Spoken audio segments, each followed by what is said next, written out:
What's going on, friends? It's Anton Daniels, and I gotta have a conversation with you guys about Teach Henley because you see how the sun is hitting me. This is no finesse, no makeup, no filters, no none of that. This is 100% Teach Henley. I use it in the morning as soon as I get up, right after I pray and brush my teeth, jump in the shower, and I'm hitting the streets because you never get a second chance to make a first impression. So even though they're giving you 40% off your first order, 20% off for life, even though you may get a free gift, forget all that, right? Because we would do this even if it was full price because it's worth that much. I'm in the streets, I'm kicking it with people when I see Dusties everywhere. You don't want to be them. You want to separate yourself. And the way that you separate yourself is self-care. Ladies get it for the fellas. Fellas don't wait for the ladies to get it for you. I'm about to hit the streets right now and I'm feeling confident. I'm feeling great. I mean, I already got confidence, but to have that extra boost of confidence, knowing that you've taken care of yourself and you set yourself apart from all of the rest of the sheep that's walking around making bad decisions on a daily basis. And it's reflected in their actions. It's reflected in the products that they use. It's reflected in the people that they follow. And so if you're trying to level up, if you're trying to make sure that you look good, they're going to send you the pack. They're going to give you all of the instructions on how you're supposed to use it. Then make sure you get your Teach Henley. Again, 40% off your first order, 20% off for life. Get your free gift. Make sure you tap in with your boy Anton Daniels because Unc is never going to lead you wrong. I would never have you use a product that I don't use myself. Again, they've been rocking with me for a long time. Make sure you get your Teach Henley. I love you. I appreciate you. I'm going to holler at you guys later.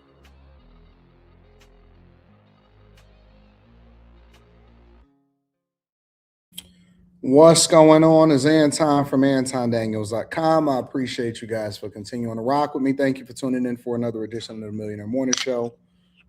I am your host, Anton Daniels. What up, what up, what up, what up, what up, what up, Monique, your car, TM Speaks, Angie, Azriel, Walk on Wood, King, K. Cooper, F Diabetes, heck of a username, Sabrina, I see you. Just Nichelle, I said Azriel, Vibe, what up though?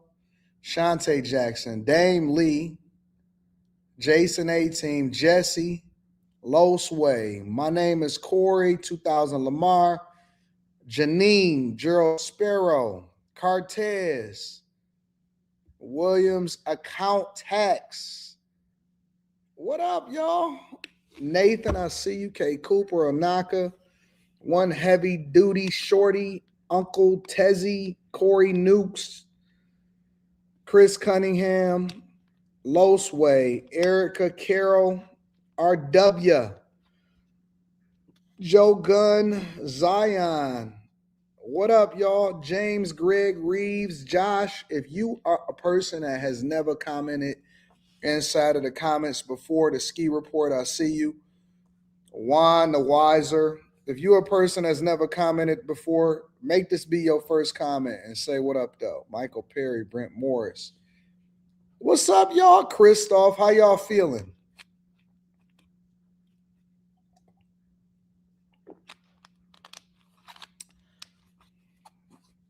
How y'all feeling? Brandon Burke says, Anton, which album you prefer, Wale or J. Cole? Wale. I know that that's going to be a controversial take. I know that the right answer is supposed to be J. Cole. I know that the right answer, Angie TGIF, is supposed to be J. Cole. But that Wale album got a vibe. It's got some songs on there that I can't get out of my head. And I like J. Cole. The J. Cole album is dope, but the Wale album is a vibe. That's all I'm going to say. You put on that Wale album, everybody in the house is going to be dancing. Mm. And right now, I'm a vibe type of person. I'm not on all of this other stuff. Word, Trill Mercy. I'm a vibe type of person. I ain't on none of that stuff right now. You can't choose, Nichelle. Oh. I introduced you to Wale. Yeah. Let me see what y'all talking about. Y'all sending money, super chats, crazy. crazy. Let me see what's happening out in these streets. And let me read the Cash Apps first, and then I'm going to get straight to the Super Chats. I like lyrics. I like vibes more, though. First of all, shout out to Ray Sean. Ray Sean be sending the bag.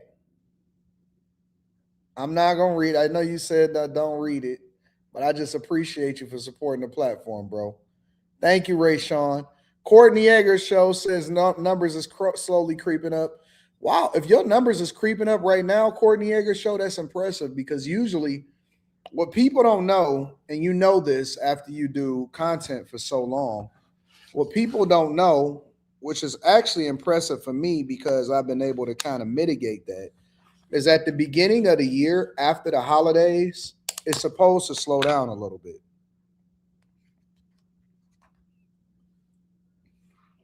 You don't gear up. Really, you really start hitting it in the fall. August, July, August, September, all the way through December. The second half of the year as content creators is where you really, really kill it from a financial perspective. You know what I'm saying? The beginning of the year, usually you might be coming off of election season, holidays. It's supposed to slow down. And then as you go in towards the end of the year, you ramping up. So if your numbers is numbering, then that's impressive. That is very, very impressive. What's up, y'all? You almost at 300 subs. Shout out to Trill Mercy. John Teal said, you still my dog, even if we disagree. Shout out to John Teal. I appreciate you. I got to get to these super chats shortly. Mike, that dude, says, what up, though? What up, Mike, that dude? I appreciate you holding me down. Antonio Carter says, where can I get the bag chaser hats from? I'm going to drop them this weekend. I'm working with my guy. I think we got everything together. We're going to drop these hats this weekend. Got a bunch of different colors over there. Got the grays. I don't know if we want to drop just one or two exclusive colors first, and then we want to introduce all of the rest of them, or what. We got the blacks. We got all kind of colors over here. Let's see this.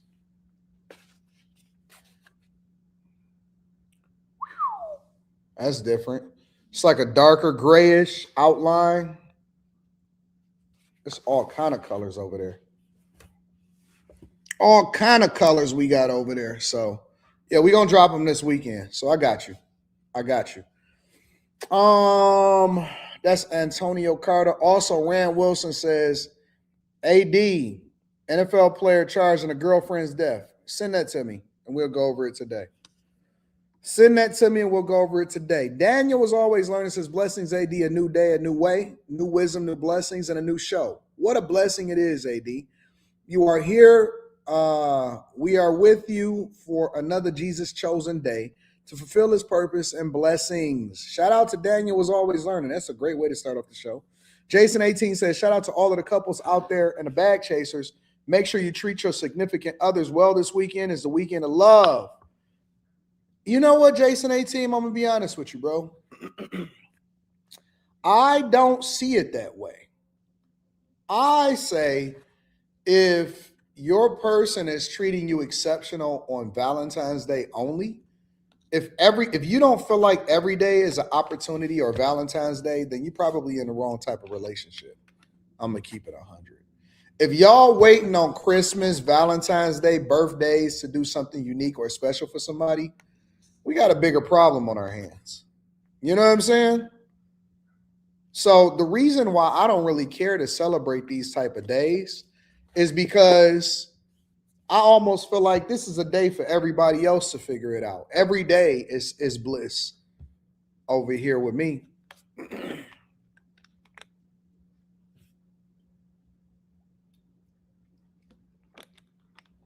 You're going to get treated better throughout the year than you are on a Valentine's Day. That's for sure.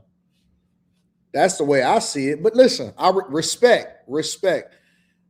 Bridget, I appreciate you, Bridget D.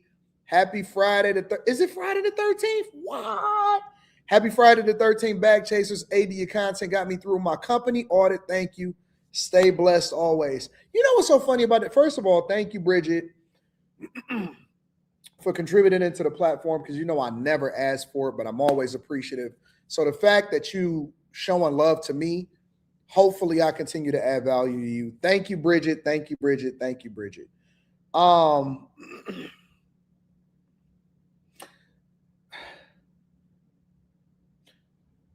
I've been trying to keep after hours within about 3 hours, right? Similar to what we do on a Millionaire Morning Show. And I realize that people have gotten spoiled with us doing 4, 5, and 6 hour live streams in the past, because now they looking at us live streaming for over 3 hours. Over 3 hours. We be live streaming for like 3.5 hours, right? And if you think about it, Bridget, people get upset and they like, man, these shorter live streams ain't helping me get through my night and all of this stuff. And so people be getting mad because we don't live stream as much. Now, when I first started the Millionaire Morning Show, this show was only like an hour and a half. On a good day, I would do it for 2 hours. Now, I live stream on the Millionaire Morning Show for 3 hours, and then I live stream on after hours for 3.5 hours. I don't do the full 6 anymore. And the reason that I don't do the full 6 is because I'm trying to be considerate of my teammates. You know what I'm saying? They got jobs, they got families, they got businesses, they got things that they're working on. They got to get up in the morning and stuff like that. So what we try to do is we try to give as much good content in a compacted form. And here's the other part. People are not giving you this type of content. They don't entertain you. They're not introducing different subjects. They might just sit there and talk if it's just a little dusty live stream. But if y'all think about it, Monday through Friday and on Sunday, because we bringing frame fights back this Sunday, all right? So frame fights is going to be back this Sunday. I'm giving you 6 hours of content a day, plus clips, plus the stuff that we drop on the Anton Daniels channel, and we live streaming on Patreon as far as getting to the money on Block Club, Stock Club, vlogs, everything. And it's like,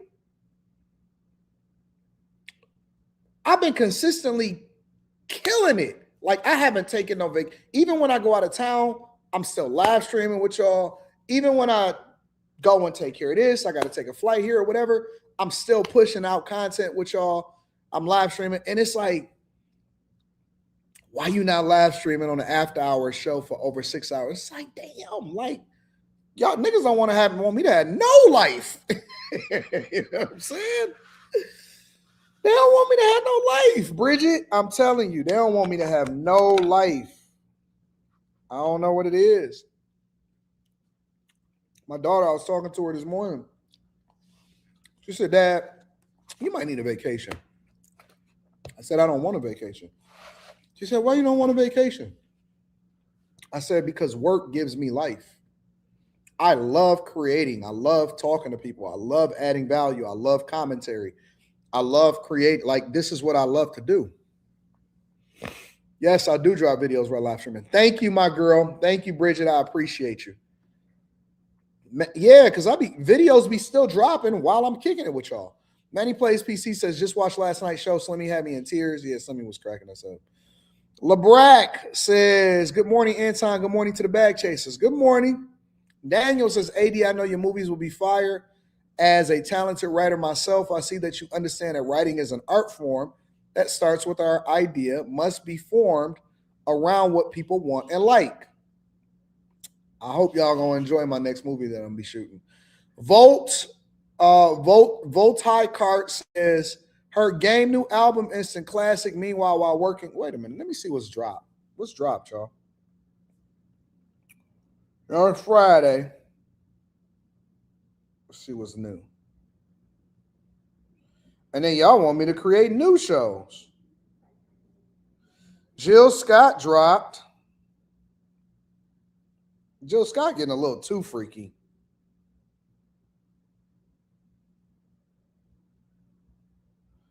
See, we got Jill Scott.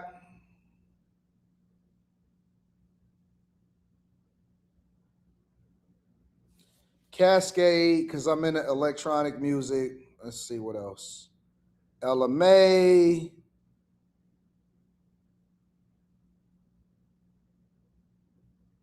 It's not a whole lot.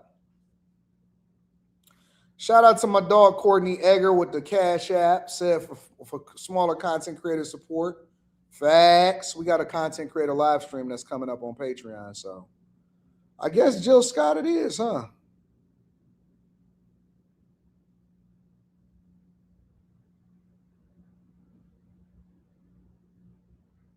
I don't see too much other stuff that didn't drop. So I guess we're going to be listening to Jill Scott. I want to hear what she got to say. I'm looking at her cover photo. Her cover album, the album cover for Jill Scott, she's not too freaky. Have y'all ever experienced or been in a space where it's like, it's women that are like, oh man, she a vibe, you know what I'm saying? And then it's the other women that it's like, look at Jill Scott's cover photo, man.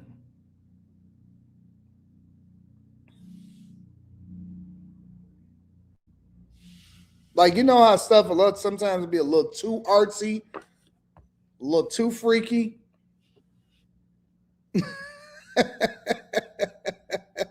It's like, yeah, I like the game. I think the game is the best rapper out of the West Coast. Daniels always learns says Valentine's Day is okay. Women like spontaneous gift. Enos Luby says 200 plus subs last month. We editing right now. My TNR hitting. You're right. Consistency is key. My first vid to do 10,000 views. That $100 YouTube paycheck. Shout out to you. Q executive, the MLE, sweet MLE says, happy Friday, folks. Remote work today, but I decided to go to the office. Let's keep chasing the bag, smelling good. Woo! Ric Flair. Yes. I haven't even looked at my numbers from last month, to be honest with you. Let me see something.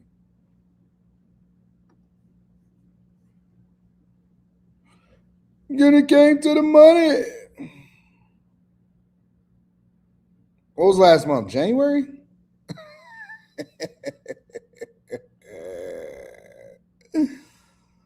Oh, yep. We did numbers.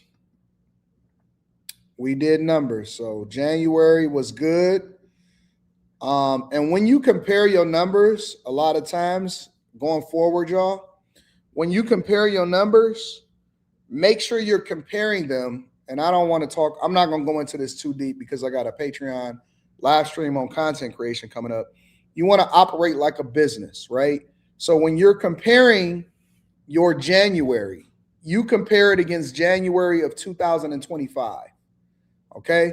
Whenever a company makes a prediction or they're evaluating the performance of how well they're doing, they compare it to the same time the previous year. Okay? Because you have a better metric to determine how good you did, how well you did, and that's how you determine how well you're growing. Okay?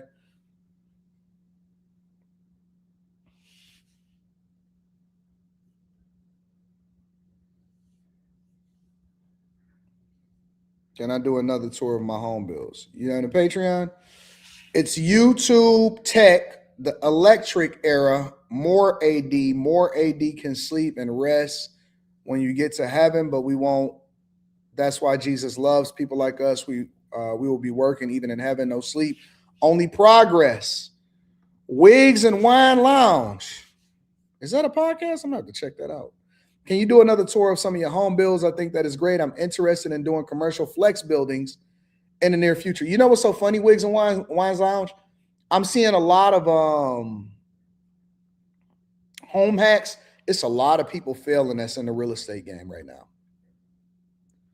It's a lot of people that are failing that's in the real estate game right now. It's a whole lot of people that is falling off, that's crashing out, they not doing well, and they falling off significantly. It's a lot of people losing cribs. They falling off and all of that stuff. So the one thing that I will tell you is that everything that I teach is fall off proof. It's you can't fall off because you don't.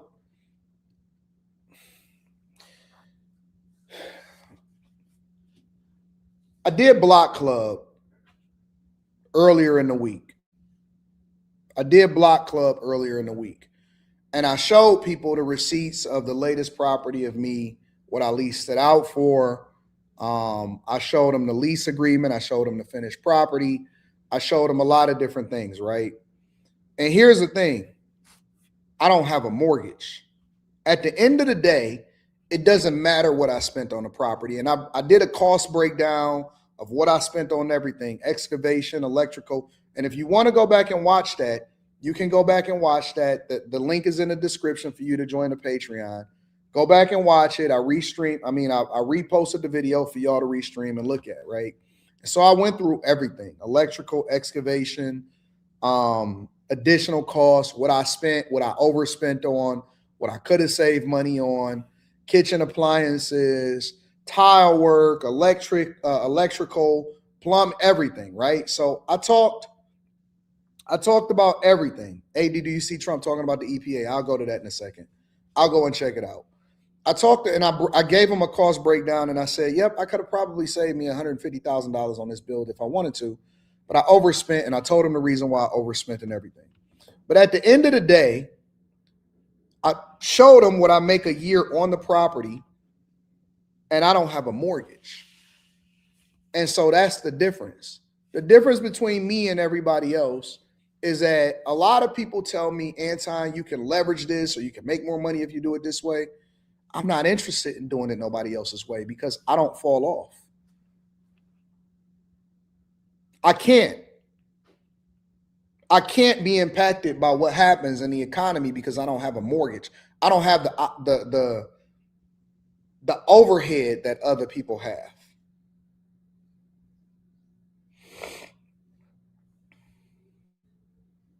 You understand what I'm saying? So it's a little bit different for me.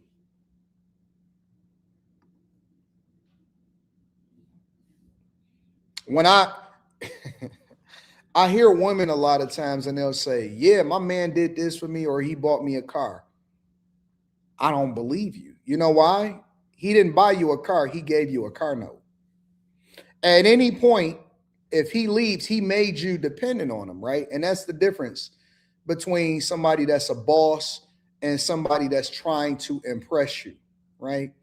If you around me and you are part of my circle and I give you a car, I gave you a car. That's yours. You can put that in your name. We don't have to worry about no finance company, none of that type of stuff. So if he say, hey, baby, I bought you a car for Christmas or I bought you a car for your birthday. Now he gave you a car note and you're going to have to carry that if y'all break up. So it's interdependent on him. You understand the difference? If I get my daughter a house or if I build a house for somebody, right? That's their house. The deed is in their name. There is no mortgage company, none of that. Now you may have to pay the property taxes, but it's yours forever to do whatever you want with it. You living with him allows for you to temporarily, and it's a good thing. I'm not dissing, right? It's a good thing. It allows for you to temporarily be able to save your money because you don't have to pay your own mortgage. But it's a difference between giving somebody a bill and giving somebody an asset. You said your ex took your jewelry back like a hoe.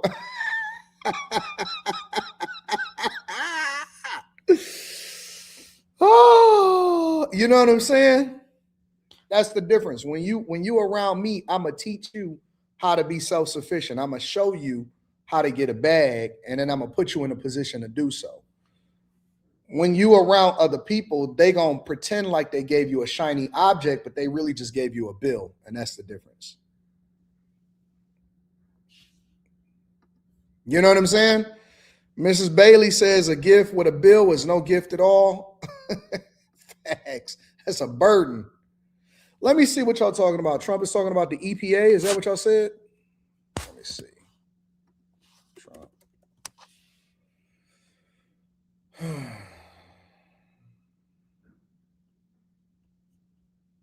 Oh, that was yesterday. That was yesterday.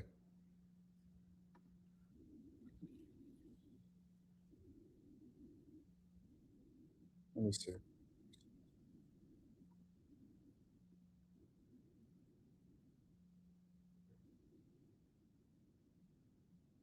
Just deregulatory action in American history. That's a big statement in American history. And I think we can add the words by far. Under the process just completed by the EPA, we are officially terminating the so called endangerment finding, a disastrous Obama era policy that severely damaged the American auto industry and massively drove up prices for American consumers. Prices went up incredibly for a worse product. This action will eliminate over $1.3 trillion of regulatory costs and help bring car prices tumbling down dramatically. You're going to get a better car. You're going to get a car that starts easier, a car that works better for a lot less money. In 2009, Barack Hussein Obama, his EPA designated fossil fuels such as oil, gas, and other things that actually make factories rock and roll and other things drive very nicely as a threat to health and human welfare, known as the endangerment finding. This determination had no basis, in fact, had none whatsoever, and it had no basis in law. On the contrary, over the generations, fossil fuels have saved millions of lives and lifted billions of people out of poverty and all over the world. And you see it with the blackouts all over where they don't use it, where they went to wind, intermittent wind, which is weak and ineffective and very, very costly, most costly energy there is. And people are dying because there was no air conditioning or there was no heating. Lots of other things, bad things happened. And yet, this radical rule became the legal foundation for the Green New Scam, one of the greatest scams in history, probably as great, maybe even greater than Russia hoax, etc., which the Obama and Biden administration used to destroy countless jobs. And the jobs have been just decimated. Although they're all coming back because of tariffs, they're all coming back into our country at levels we've never seen before. But it raised prices and caused immense harm to the U.S. auto industry. We thought irreparable, but we've got them back. We're coming back now. I was in Detroit, as you know, with Ford, and they had one of the earliest plants from the early 1900s, and it was going to be closed down. And then when I won, they said, let's keep it open for a little while. Let's see what happens. And they just announced, as you know, they're going 24 hours around the clock with that same plant that was going to be closed. That is true. Because of what we've done. That is absolutely true. He is not lying. I actually know a lot of people that work there. I've even called somebody on the live stream that works there. And they say that they basically have been hiring a lot of people inside of that plant. They hired new shifts and all of that stuff. But basically what Trump is saying and what he's doing is that apparently he's getting rid of this endangerment finding that happened under Obama in 2009. And so the administration can more easily turn over or overturn the other rules that basically reduce climate pollution emitted from power plants and oil and gas operations. That'll basically, it allows for the auto industries and other industries to be able to do more, supposedly cut costs. And one of the things that I'm skeptical about with regard to this is the sell to the American people is that this will actually reduce the cost so that you guys can go and buy what you want. Car prices is out of control, all of this stuff, right? Now, there's a tale of two worlds here. On one hand, a lot of people say that climate change is fake, right? On the other hand, a lot of people are saying that we got to take care of the earth because we got to live here. And although you may not necessarily care about it, your kids are going to care about the fact that we actually did the right thing and we made sure that these companies didn't put profit over people, right? Profit over people. So here's the question. Are you willing to pay more to have a better earth? This is the sell. Are you willing to pay more to have a better earth for the future of your kids? Or do you think that costs are reined in because all of these findings and this EPA regulation is preventing innovation, is preventing us from being able to get costs down and create more jobs and have more industry? All right, that's the tail between the two worlds right now. Okay, so here's the problem, and I'm gonna tell you the problem on both sides, and then I'm gonna let Trump talk some more, and then I'm gonna tell you the benefits on both sides from my lens. All right, the problem on let's say, for example, on the side of deregulation, EPA findings, kill off what Obama put in place in 2009, so on and so forth.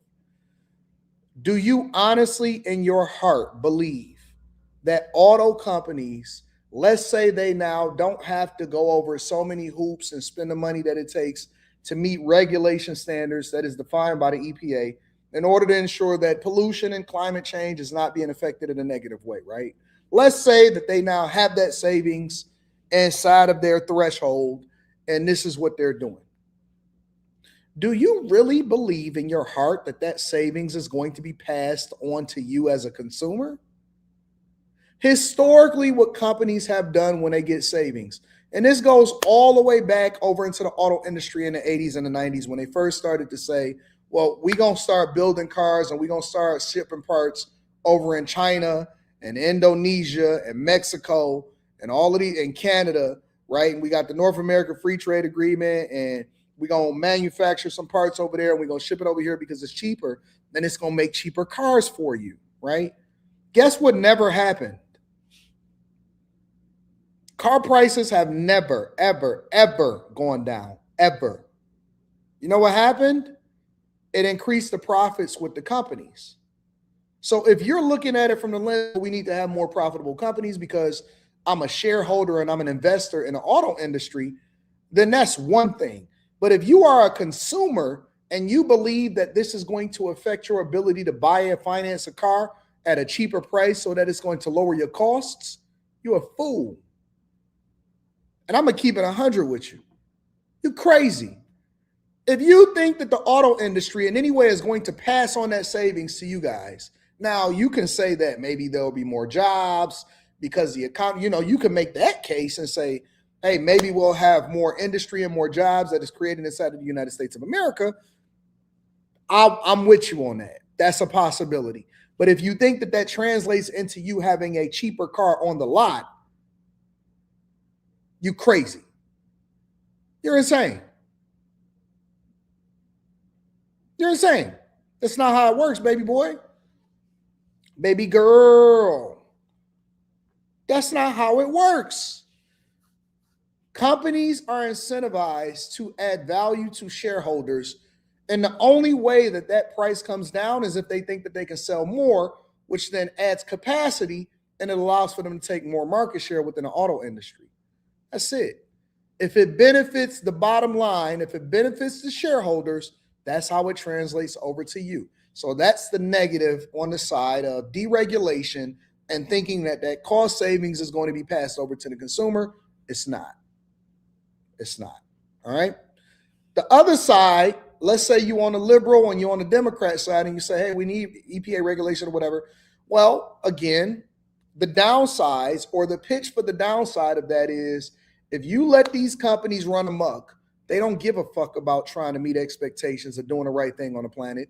They only care about the bottom line. And so pollution will be up and they'll figure out how to manufacture and override anything that they can override in order to try to get that market share. All right, let's continue.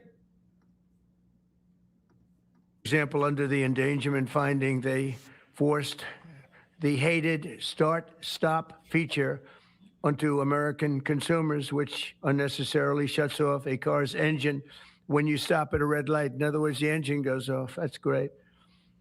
The endangerment finding was also used to impose the massive and really very expensive electric vehicle mandate expensive in the sense that nobody wanted it.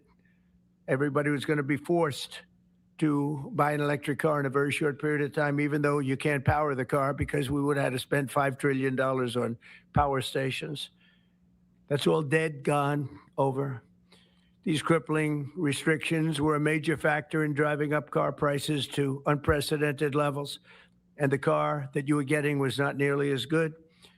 In 4 years under the Biden administration, the price of a new and used car rose more than 22%, all to facilitate the Green New Scam without achieving any meaningful impact on the environment, but making the car worse. That is why, effective immediately, we are repealing the ridiculous endangerment finding and terminating all additional green emission standards imposed unnecessarily on vehicle models and engines between 2012 and 2027 and beyond. This action will save American consumers trillions of dollars and will lower the average cost of a new vehicle by close to $3,000. Think of that. During my campaign, I promised to cut 10 old regulations for every new regulation. And we've exceeded that. We've instead done it 10 regulations. We were able to cut 129. So now we cut 129. So think of that. I promised to cut 10 old regulations for every new one, but we did more than 10. We did 129.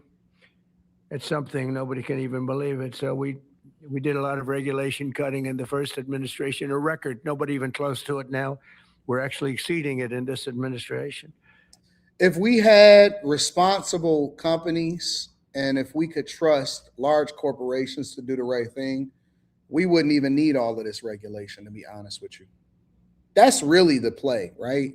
Like, are companies going to continue to innovate and put responsible corporate policy in place that pushes them to be successful while at the same time doing the right thing and using technology to innovate? But the problem is that a lot of these agencies exist not only to finesse the people and not only to bring more money into the federal government so that they can then use the money to do what they want to do with it, but also you can't trust these companies to do the right thing.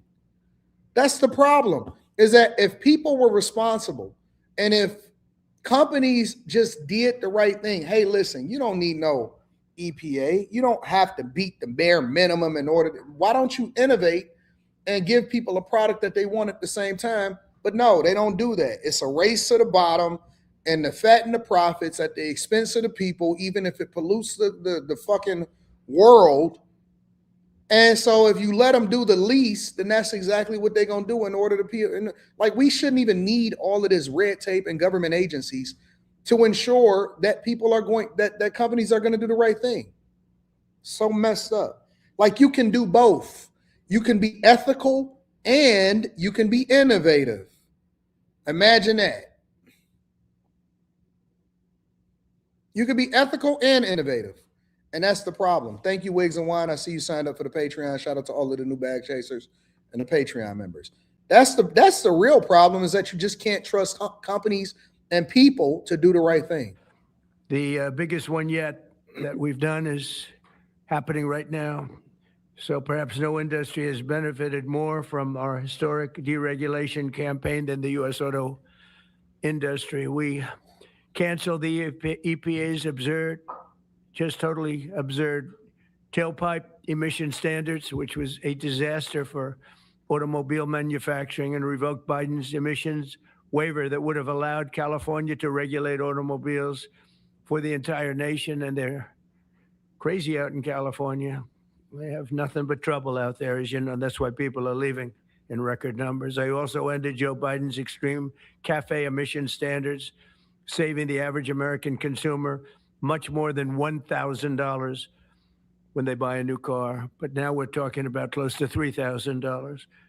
These regulation cuts, combined with our tax cuts and tariffs, are the reason why the world's largest automakers have announced that they're going to be spending in excess of $100 billion in the United States Shout out in the next very short period of time, building new auto plants.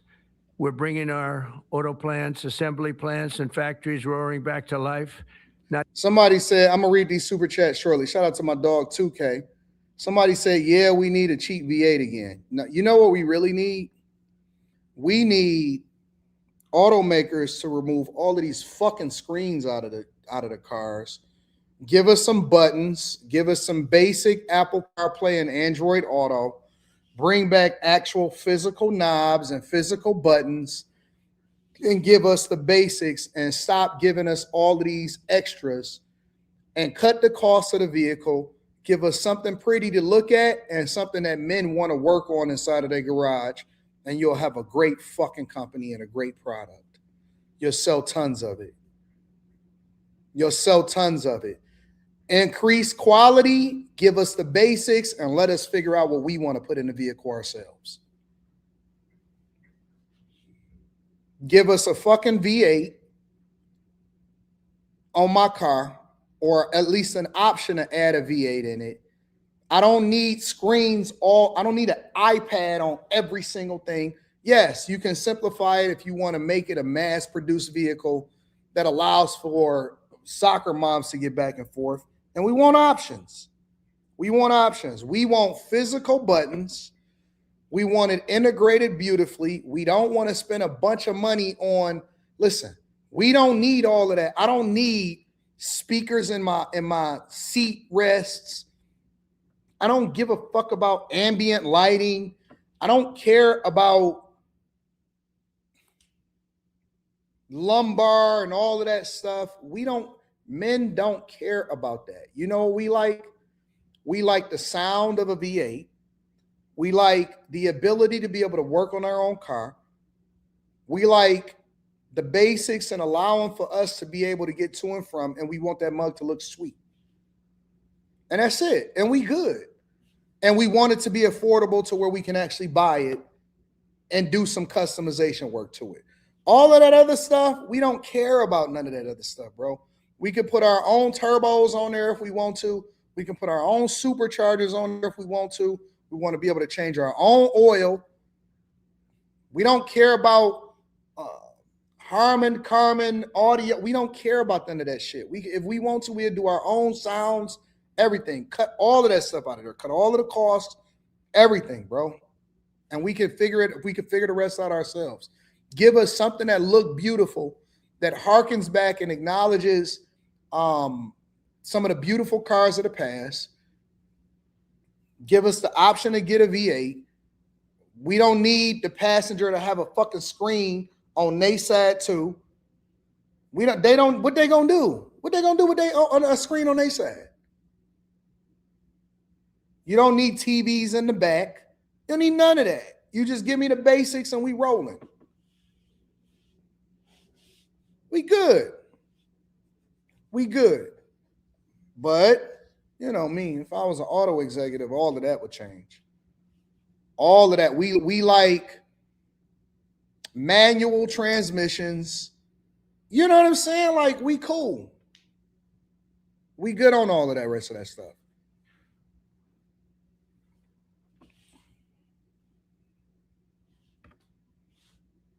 Honestly, I think that we need to remove backup cameras.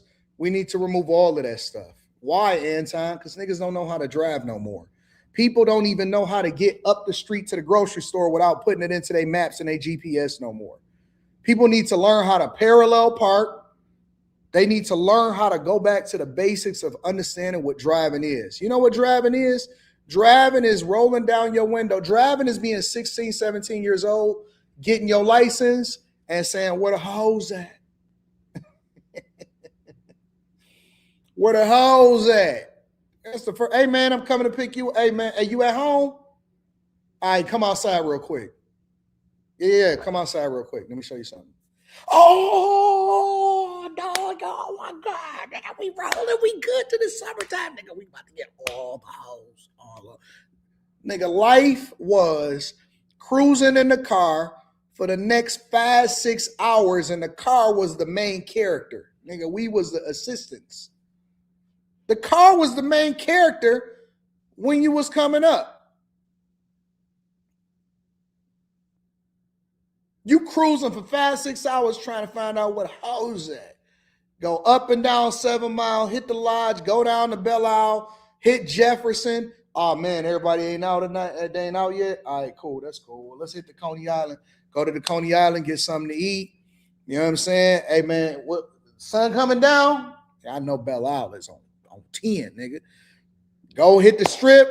You see that line backed up. You get on right on the island before the police come and shut it down. It's going down tonight. And that was the goal. We spent all day trying to figure out what a house at. And if you landed, it was all worth it. Saturdays was trying to figure Sunday afternoon and Saturdays was trying to figure out where the house at, man. I'm just telling you what life was. That's all. What we hooping and we chasing, hooping and chasing, hooping and chasing. All you needed was gas money. We ain't need no money for roof Chris. You ain't need no money to be out here trying to impress people. Wasn't no for the gram. Wasn't none of that. Nigga, I'm fresh right now. I don't care. I got my brother's hookup on. You know what I'm saying? My shoes is clean. My Air Force Ones was $70. My t-shirt is fresh. I got it straight out of the pack. Nigga, my whole hookup is $110. New shirt, $70 Air Force Ones. I got my brother's Jabot jeans on. And I got a fresh cut from the barber shop.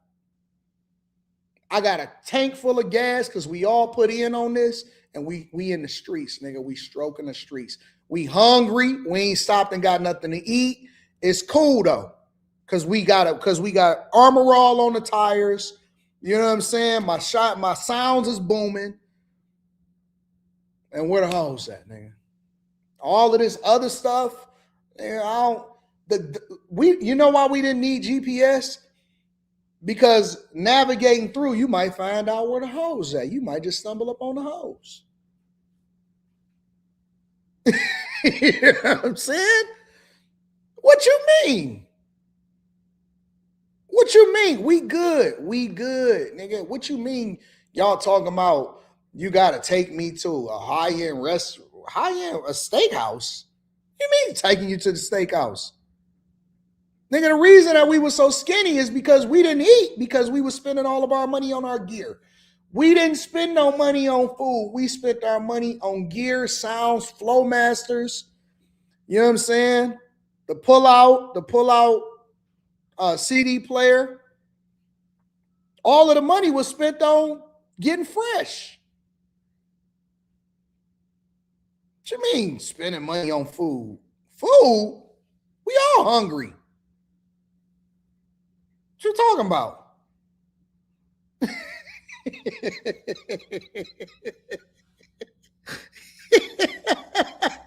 We all hungry, but I'm fresh, and I got my haircut, and I got my waves booming, and we got a car.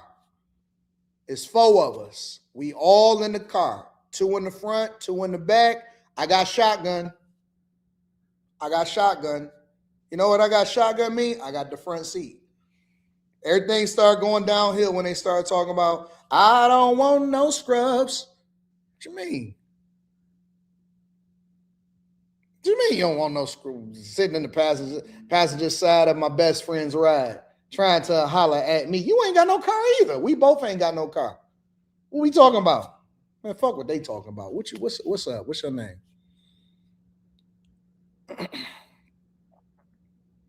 Red Lobster used to be the play. You took a chick to Red Lobster?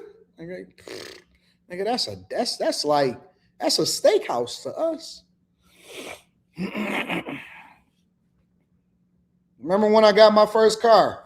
1986 Buick Regal.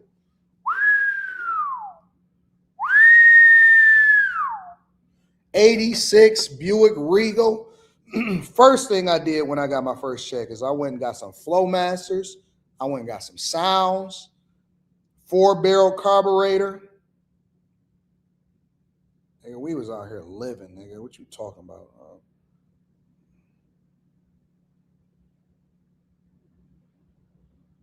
You just talking.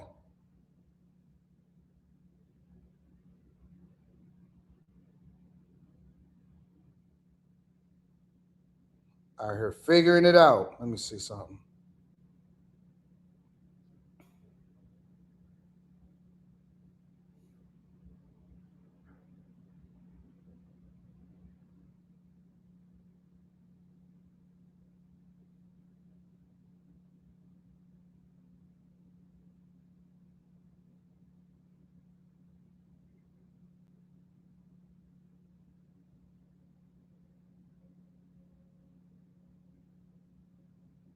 Tonight is going down.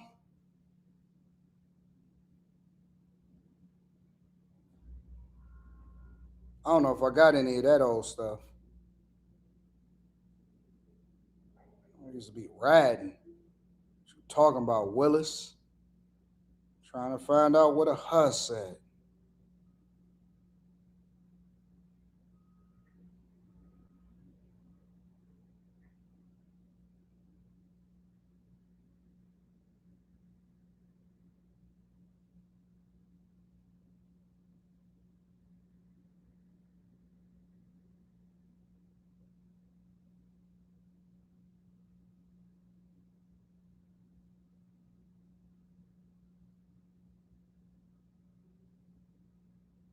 I'm gonna have to go and find some of them old pictures of when I got my first car. Because those were the days, baby. Those were the days. But my point is that life was so much simpler. It wasn't all, and you know what? We used to think that, oh man, life is hard. No, life is hard now. Now you got niggas with no profile picture that ain't never had nothing before. You know what I'm saying? Trying to, nigga, your biggest problem is gonna be internet trolls nowadays.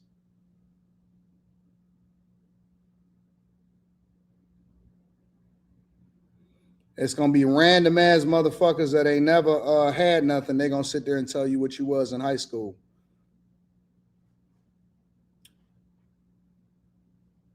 You know what I'm saying?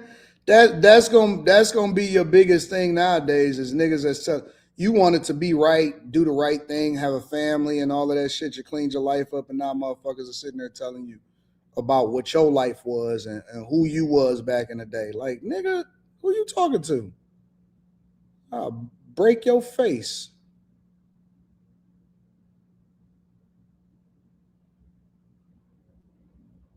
You cleaned your life up, and now niggas feel comfortable saying wild and reckless shit. That's gonna be your biggest problem. That is going to be your biggest issue. Is niggas thinking that they know better. Like, bro, if you don't move on, before we go back to who we used to be, if you don't keep it moving, little homie, before you fuck around and find out, if you don't keep it moving, you're gonna get your head cracked.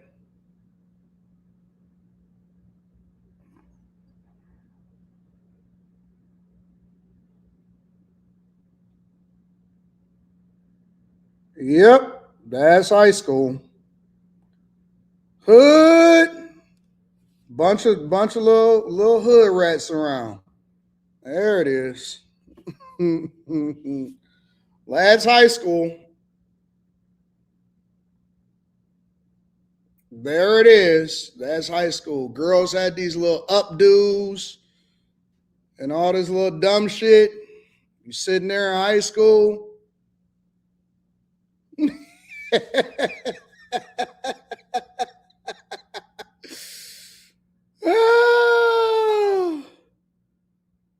Oh, there it is. That's high school.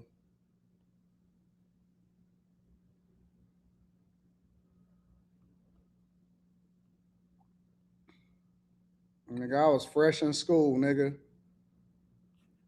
That's high school.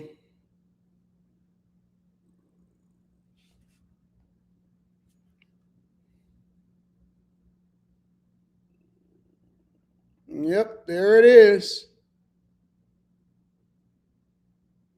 Nigga, fuck your feelings. I was on some fuck your feelings back then, boy. I would have took your lunch, nigga. Nigga, who you talking to? Bitch ass nigga.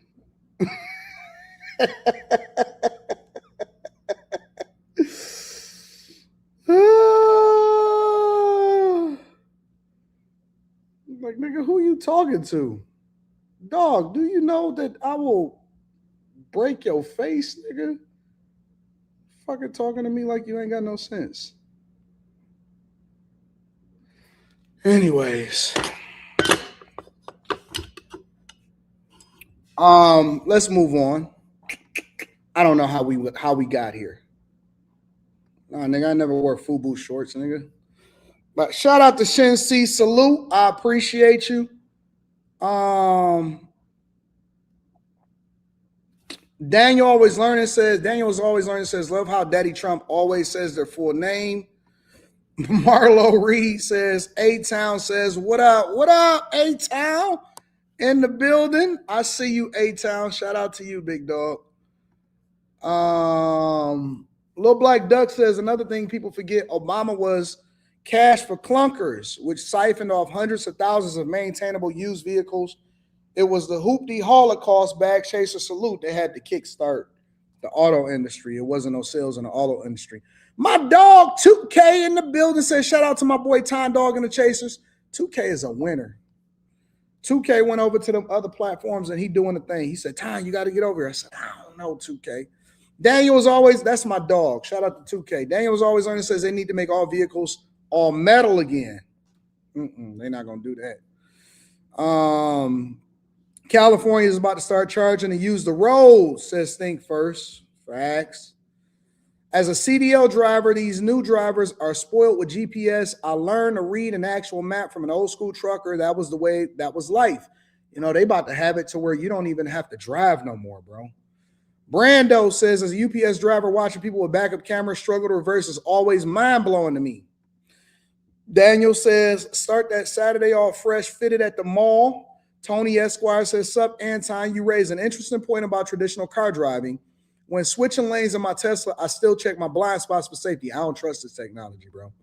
I don't trust the technology even a little bit. Walking around Fairlane and Northland, Mackin, then chilling at Rouge Park, Eastland Mall, and Chandler Park for the Eastsiders. That's a fact. We clap back. I don't want no pigeons. Shout out to Michael Dorsey Jr. Twisted Pup says, I know I'm behind, but you speaking facts on people not knowing how to drive. Any update on both for the Lambos?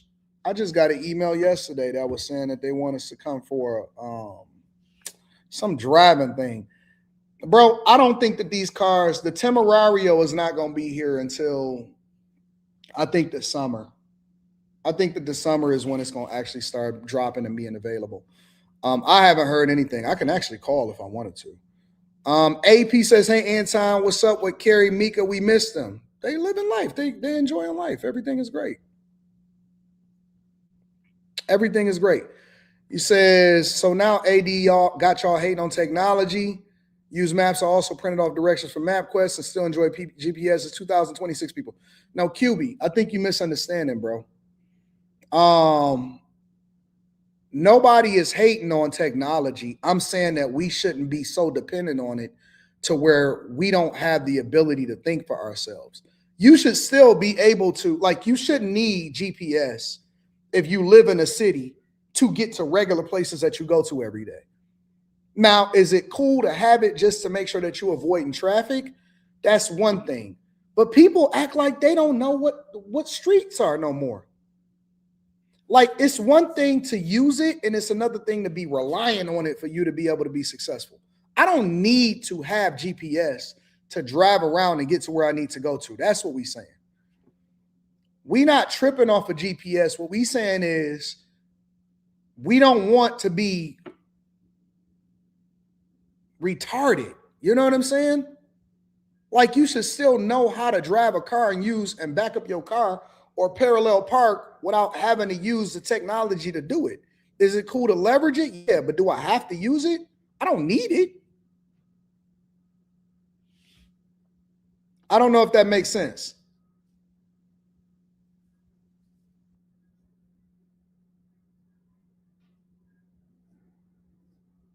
So, anyways, let's get into this Erika Kirk situation. Let me see.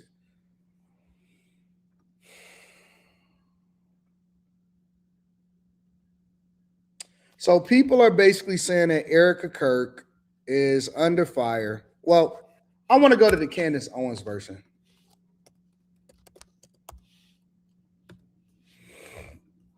She streamed about it yesterday, and so she kind of had a really perspective about it.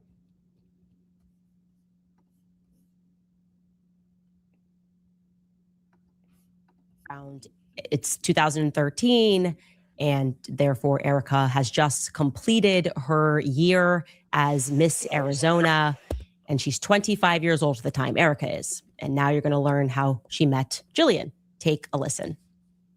Back in 2013, Erika was 25 years old, and she was in a relationship with a basketball player named Joshua Harrelson. So at the time, he was living in Michigan, and Erika moved out there to be with him. On the evening of September 15, 2013, Joshua Harrelson and Erika met a 15-year-old girl named Jillian Falcon. And I know this because Jillian tweeted about it. At 3:53 p.m., Jillian tweeted that she was out for sushi with her friend, and 2 hours later she tweeted, "Just met Miss Arizona and Josh Harrelson, heart eyes emoji." Now, I'm not sure if Jillian coincidentally bumped into Erika and Joshua or if they were introduced. What I do know is that Jillian had a friend, and the friend's grandparents were renting a home to Erika in Michigan. So I'm not entirely sure if all of these people just bumped into each other coincidentally at the sushi restaurant or if they were formally introduced. But nonetheless, they met, and Erika struck up what I view as a very odd relationship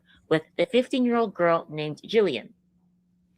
So I can help clarify. I can build on that. Like I said, I spoke with Jillian, and that information, part of that information is very accurate. It was about a payment for rent, and that is how Jillian meets Erika Kirk. She opens the door. She's presumably living with or visiting her boyfriend at the time, and she sees Erika Kirk, and she thinks, oh my gosh, this girl, 25-year-old girl, is so beautiful. And Erika is extremely kind to her, and they start speaking. And somehow, and Jillian does not recall how this transpired, somehow during this rent arrangement, Erika and her exchange numbers. Okay.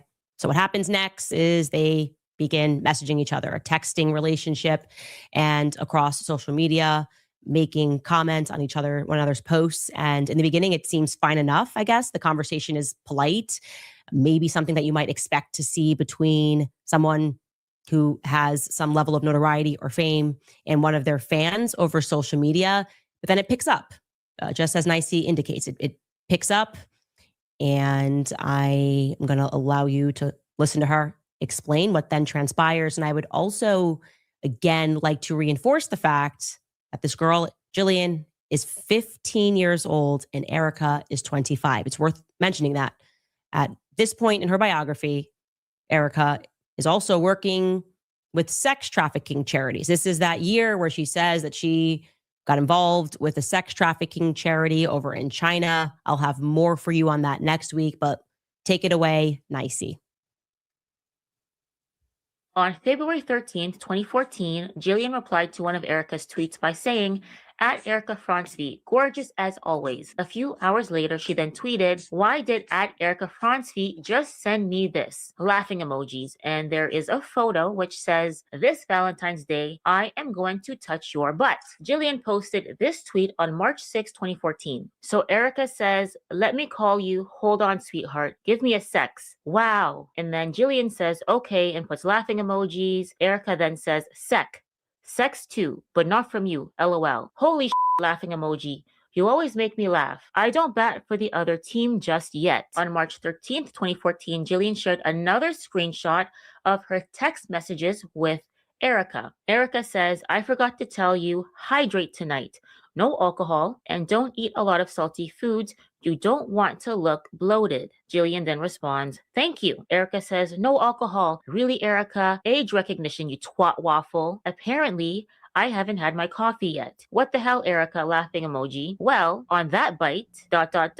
note, damn you, Siri. Come on, hashtag the struggle. What are you trying to say, laughing emoji? Spit it out, you twat waffle. On the morning of March 26, 2014, Jillian tweeted, I just want to be somebody's woman crush Wednesday. Is that too much to ask? That evening, she then tweets, thank you at Erika Fransvi for making my whole week. And she shares this photo. And the photo is of a gnome, and it says, I want to be inside your lady garden. Gnome saying, on April 3rd, 2014, Jillian tweeted this picture and said, I miss this goon. A few minutes later, she tweeted, did Erika just text me hashtag no new friends? Oh my fucking God, I can't. A few days later, on April 5th, 2014, Jillian posted this tweet, getting this in the mail from Erika Fransvi. And in the photo is a red box of chocolate-covered strawberries and other chocolate desserts.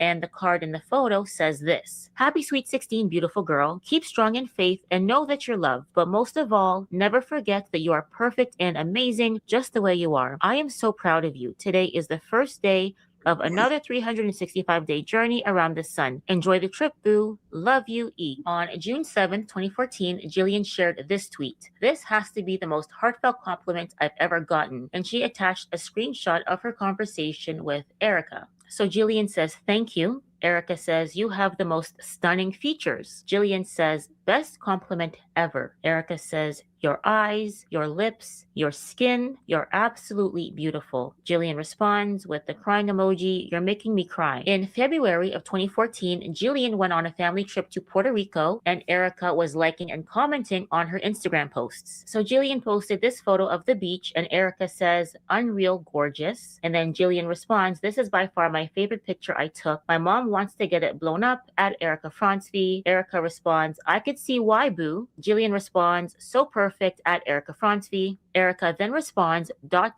yes, I know you are. So the question is, or what they're trying to insinuate is, was Erika Kirk interested in this young girl as a 15 or 16-year-old? And again, let me tell you why this is becoming a thing.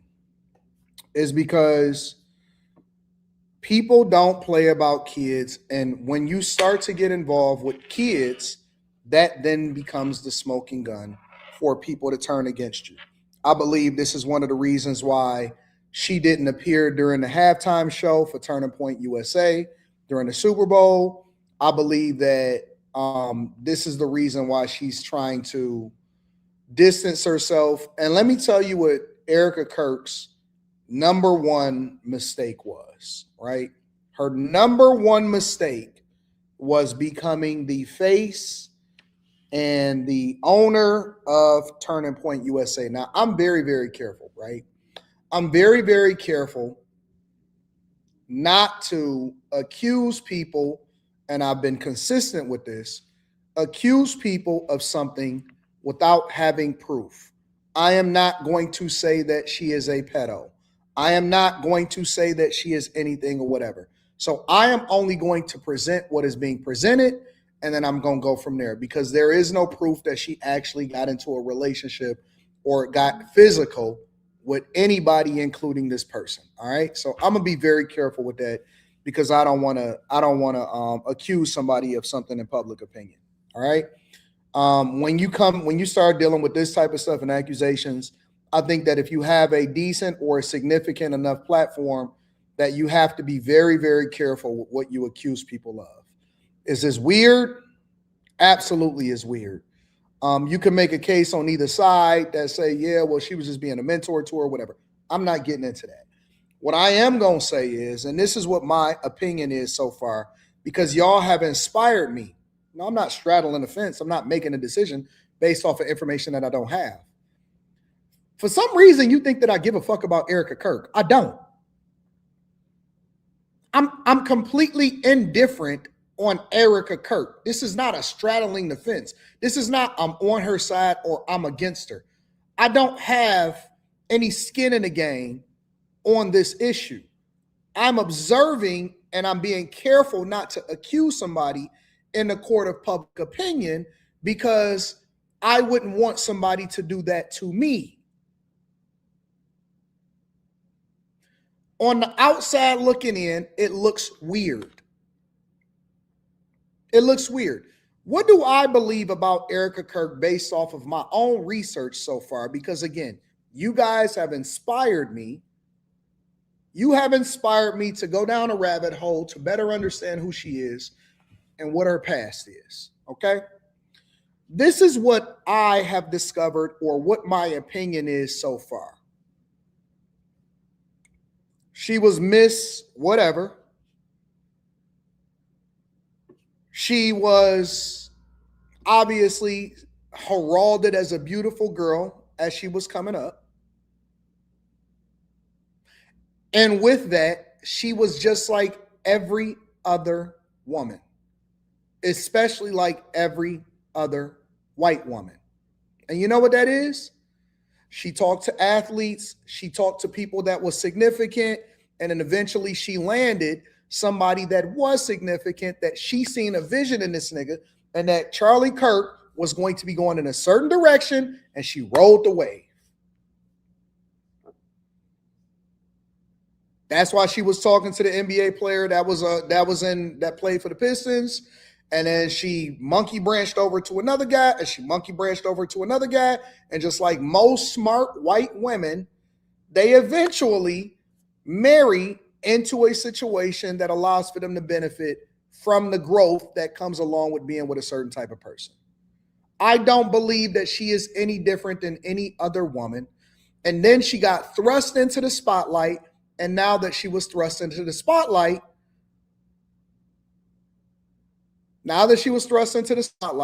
people are deep diving and digging into her past.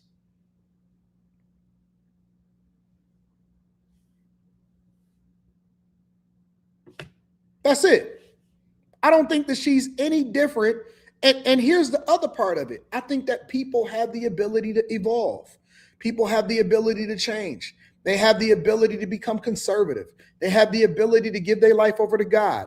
I don't think that who you were or who you are when you first start hitting the scene as a young person out of college or whatever, so on and so forth, is the person that you eventually become.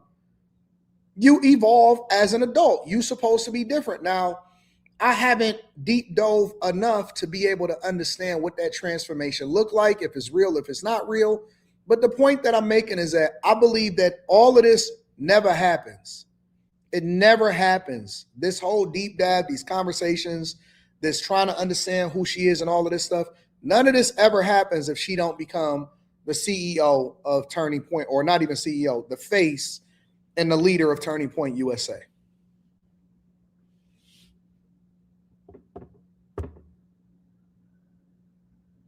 This is why a lot of people play the background.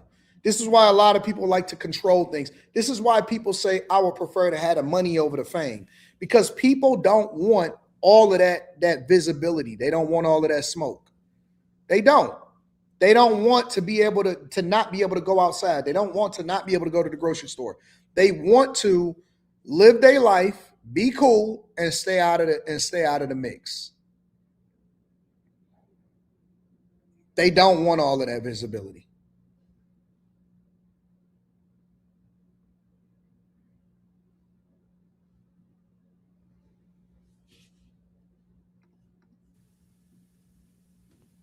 I'm just going to follow that with a little bit of silence. I just want us to all contemplate it. Let's actually contemplate it for the people who are going to try to explain it, the Erika splainers, who are going to be like, that's not weird. No. What? Never been a 25-year-old sending chocolate-covered strawberries to a 15-year-old? That's not weird. You guys are haters. No, what? Oh, come on. You've never, as a 25-year-old, decided to message a 15-year-old about their lips and their skin and how that shit is weird as hell. Like, just keeping it 100 is weird. perfect they are. You never decided to message them when they posted a photo of them with a person that's their age and said, no new friends, almost like territorial, like, or that's obviously all just a joke or something like that. By the way, just in general, going back to how they met, I'm trying to rationalize in my head, under what scenario, if a 15-year-old, if you open the door and a 15-year-old was there, would you exchange numbers with them?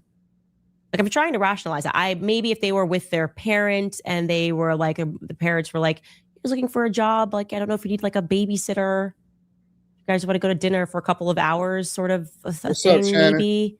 But I'd probably take the parents' number.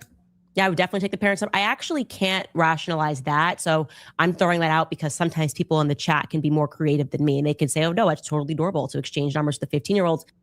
He said, do you think that it's fair for Candace to deep dive on her so-called best friend's wife? All I can say is what I would do. I wouldn't do it. I wouldn't do it. I can't say whether it's fair or not. Candace has her own reasons, and Candace is Candace. I personally wouldn't do it. I think that it's a little interesting. Let me say that. Let me use that word. I think it's interesting where the interest lies. And I'm trying to understand what the motive is for Candace to be doing what she's doing, but I can't tell a content creator what to do. Somebody in the chat says Candace is miles or something like that. They said Candace is way above Anton, and I absolutely agree. I think she's an incredible content creator. I think that she's an incredible investigator. I think she's an incredible communicator. I think that she's absolutely 100% a better content creator than me. I would never compare myself to Candace Owens when it comes to content creation. I think that she's leaps and bounds ahead of where I am, and I have no problem with admitting when somebody is better, but I don't think that has anything to do with what we're talking about right now.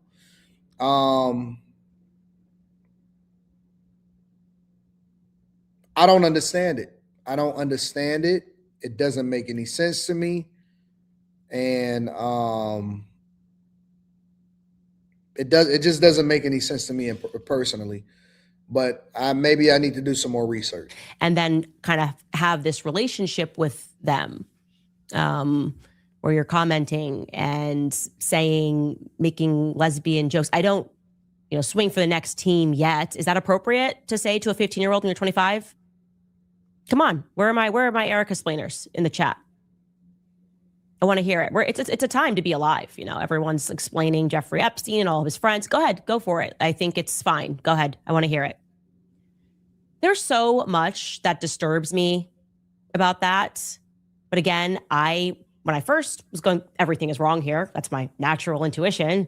I didn't want to then extrapolate. So let me frame it like this. Right? Because I know a lot of people saying, well, that was her best friend and stuff like that. Cool. I'm all for it. If Candace was my wife and the way that she speaks about Charlie Kirk, I would be a little bit disturbed. If you're saying, let's be honest, I'm going to be honest with you. This is my own personal. This has nothing to do with whether or not it's the truth or whatever. If Candace was my wife, the way that she speaks about Charlie Kirk, it reminds me of the way that Jada Pinkett speak about Tupac. That's how I see it as a man. As a man from a man's lens, that's how I see it. Now, I know a lot of other people would see it completely differently, right? A lot of other people would frame it completely differently. That's how I take it. So y'all may see it one way. I look at it from a human perspective. Y'all looking at evil versus good. Cool. I'm a man first. At the end of the day, I'm a man first.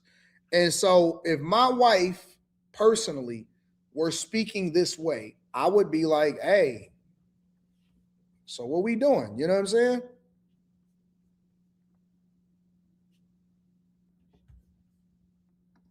Jump to conclusions until I spoke with Jillian. On the off chance that maybe it is my personal senses, having learned everything about Erika's background, maybe my personal senses about Erika might be clouding my judgment. Maybe there was a perfectly reasonable explanation for that sort of relationship. Maybe she really is just such an amazing person by the time she's 25 years old. Such a strong and faithful Christian that she wants a 15-year-old to feel sexy or something. And I also want to note that this particular 15-year-old at this time, what we know based off of Jillian's tweets is that she doesn't have a father in her life. Okay. She tweeted this in June of 2014. I haven't seen my dad over 2 years. Okay. The reason why I want to point that out is because Charlie Kirk and I did a lot on the road discussing father absence and how these teenagers and children are instantly more vulnerable to tons of things, getting involved in the wrong networks, criminal activity. You need a father in the home. So I just find it interesting that it's a good fact to know about this girl at this time. Maybe her father's. Yeah. It'll be interesting to see how this unravels. I know Candace Owens has a whole series that she's about to do, or at least that's what she announced at the beginning of this live stream that they're working on, or a documentary or something like that, about Erika Kirk. So it'll be interesting objectively to see how this plays out. Make sure you guys hit a like for the algorithm, subscribe to the channel, and turn on your notifications. Y'all really invested in this. Simply Jessica says, you fail to realize. I didn't know that I failed to realize this, but this is what y'all saying.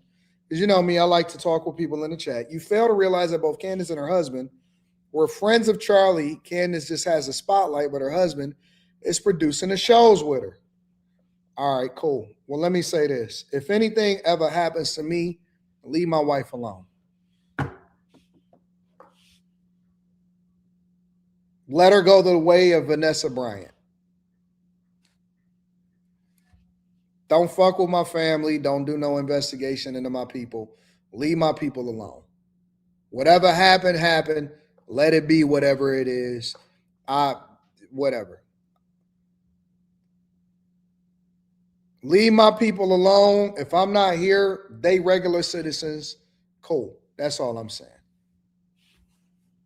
And I think that people should do whatever it is that they want to do outside of that. Let my people grieve.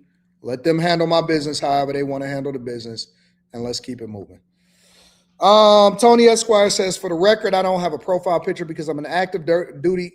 I know who you are, Tony. You've been here for a long time.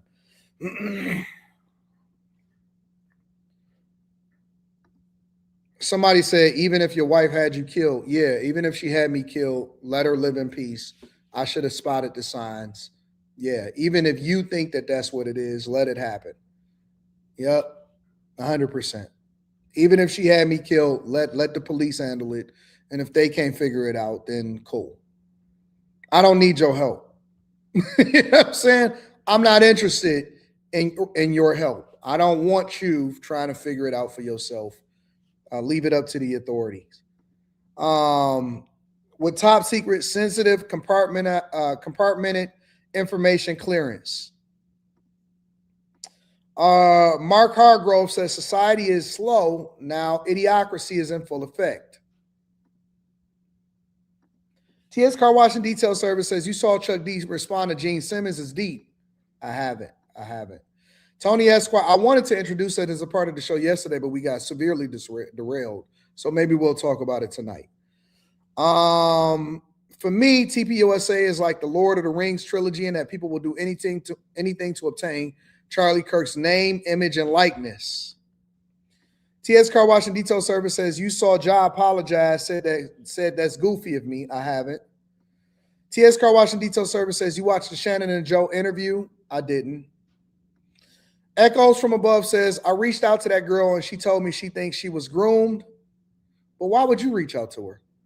That's important context to all of this. She herself thinks she was groomed. But why are y'all reaching out to her?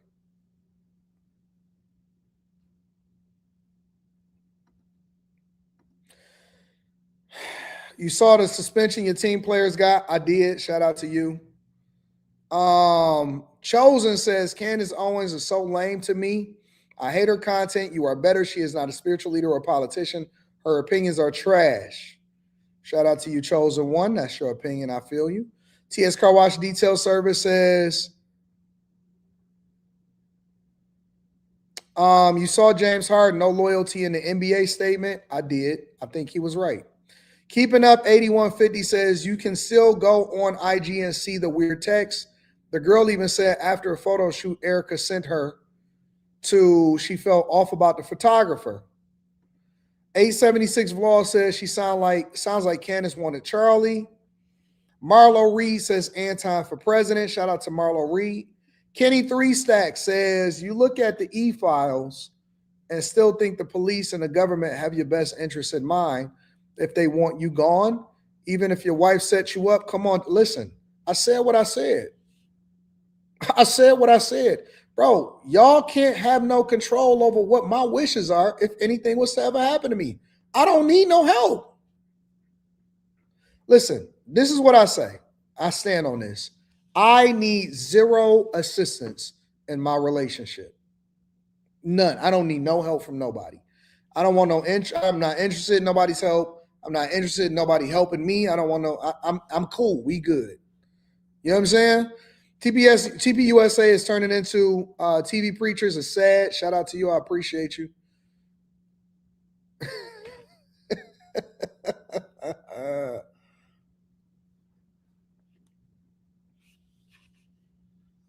I don't understand. Like, why don't y'all understand that?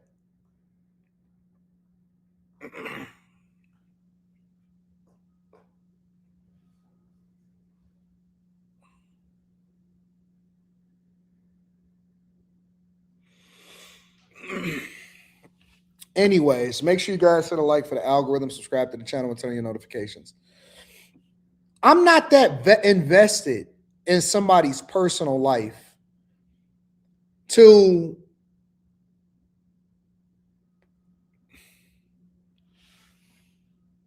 when I get off of here, when I close my laptop and I have the opportunity to be able to chill with myself and all of that stuff, and I get to be with my family and I got my people and all of that stuff, I have so much to do in my own life and so much going on in my own life. Some of y'all deep dive so much into other people and you don't even know your own lineage, in my opinion. Some of y'all are so invested in celebrities and public figures that you don't even know your own girl. You don't even know the past of your own wife. You don't even know nothing about the person that you lay next to every day. That's what I'm saying. Like, I got my own stuff that I'm dealing with, that I want to deal with, that I want to get into, and that I'm trying to fuck on. I don't care about nobody. When y'all ask me questions a lot of times, I'm discovering it in real time.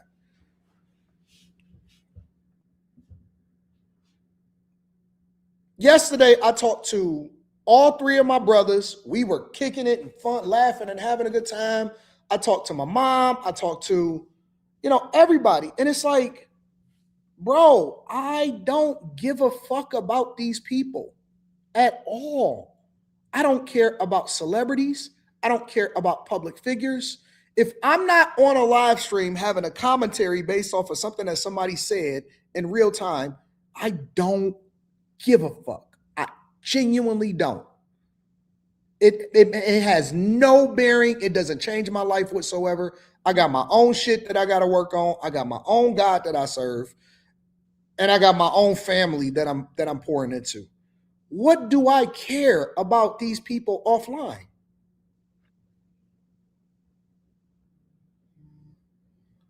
Somebody said, AD, it's not about Charlie. It was about how dare they do this in front of us. Who the fuck is you? Do they owe you an explanation? My rule of thumb is if I don't care about something, if I don't like a restaurant, or if I think that a restaurant is, and I say that respectfully, Abe the 100. I'm just keeping it 100. When did if I don't like something, I don't go to the restaurant. When did they start owing you an explanation?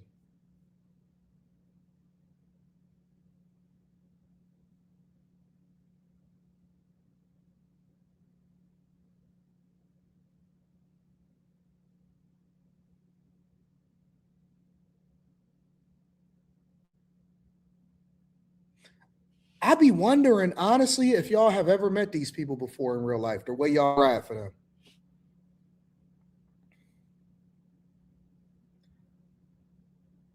I be wondering if y'all actually know these people in real life the way that y'all ride for them.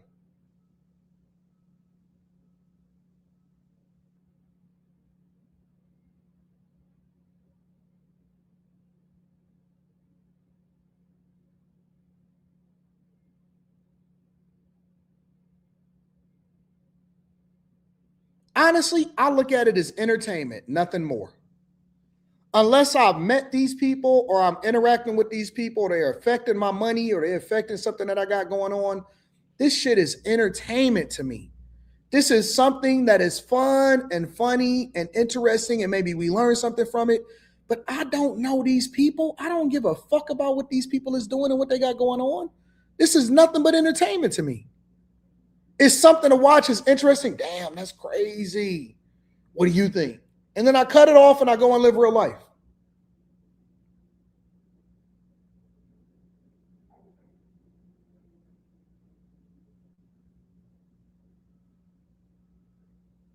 We got to be able to disconnect.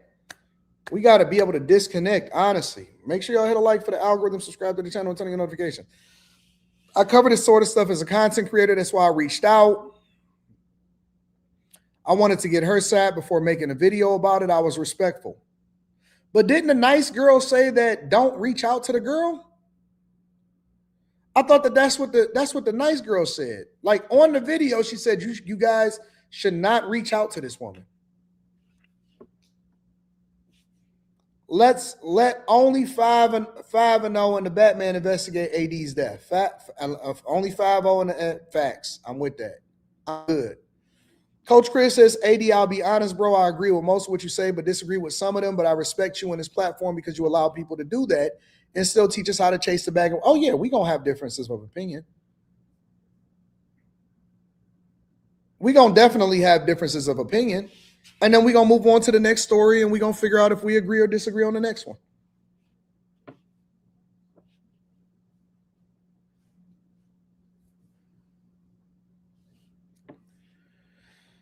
Anyways, let's get into it. What's the next thing that we talking about, y'all? This is the one thing about Fridays is that Fridays be so deep and into it that a lot of times we start deep diving into these subjects and it go left. It go left. I want to get into this real quick.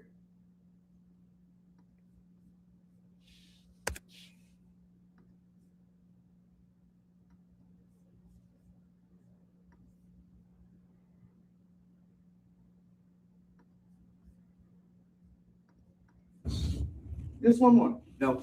No. Whoa. Oh, God. I told you not to put that in my face. I didn't. Dude, you can't do that. Yes, you did. No, I'm I'm not going to ask you again. Don't touch that. Don't touch me. Mother. Who the Put your hands on me, sir. You put your hands on me, sir. God. Damn, dude. You shoved that camera into my face, sir. That's not, dude, that's crazy. No, sir. Are you serious, dude? I got it. Did you get that? Oh, yeah. You're going to jail, mother.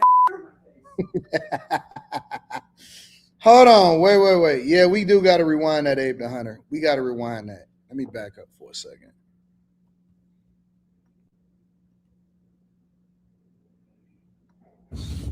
Just one more. No. Whoa. Oh, God. I told you not to put that in my face. Nah, he didn't touch him. He didn't touch him at all. No. Whoa. What? No. Just one more. No. Whoa. Whoa! Nah, he was waiting to do his Steven Seagal thing. He was waiting to do the Steven Seagal to him. He didn't touch him at all. Just one more. No. Whoa. Whoa! I told you not to put that in my face. I didn't. Dude, you can't do Yes, that. you did. No, I'm Dude. not gonna ask you again. Don't Did you touch get me. that? Don't touch you, me. motherfucker. Who the put your hands on me, Dude, sir? You that's- put your hands on me, Oh, sir. God. Damn, Dude. You shoved that camera into my face, sir. He didn't put his hands on him. Dude, Sir, you that's put your hands on me, Oh, sir. God. He didn't put his hands on him, respectfully. Damn, dude. I don't like the people with all of the cameras, all in whatever, so on and so forth. But you can't put your hands on people. You can't do that. You can't tear somebody's equipment up. You can't do that. This is an Ohio State professor. I think his name is Luke Perez. You can't do that. I don't know what the disagreement was. I don't know, whether or not the journalist was supposed to be there or the camera person is supposed to be there or not, but you can't do that. You shoved that camera into my face, sir. that's not, dude. That's crazy. No, sir. Are you serious, dude? I got it. Did you get that? Oh yeah. You're going to jail, motherfucker. Somebody says, I agree with them. You can't get into my personal space. Well, here's the problem with that. Mike. He got fired.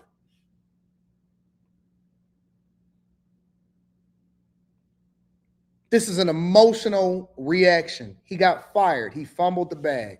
Ohio State fired him now because he viral. So now he fucked up his money, he fucked up his bag, and now his ability to pay his bills is at risk. All because of your personal space. Man, listen, bro, we got to start making more strategic decisions.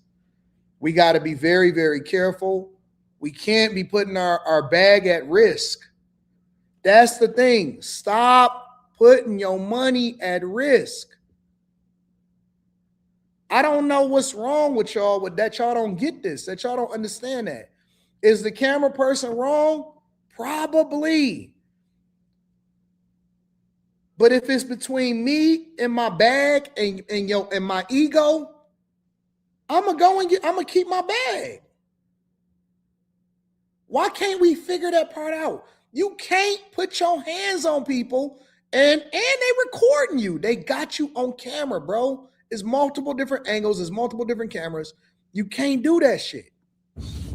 Just one more. No. Whoa. Oh, God. I told you not to put that in my face. I didn't. Dude, you can't do yes, that. you did. No, I'm Dude. not going to ask you again. You can't do that shit. Don't touch that. Don't touch me, motherfucker.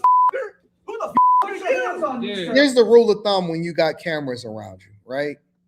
And I don't care if you Ray Ricing your shit up or if you in a public space like this, if you in an elevator, the rule of thumb is to err on the side of caution.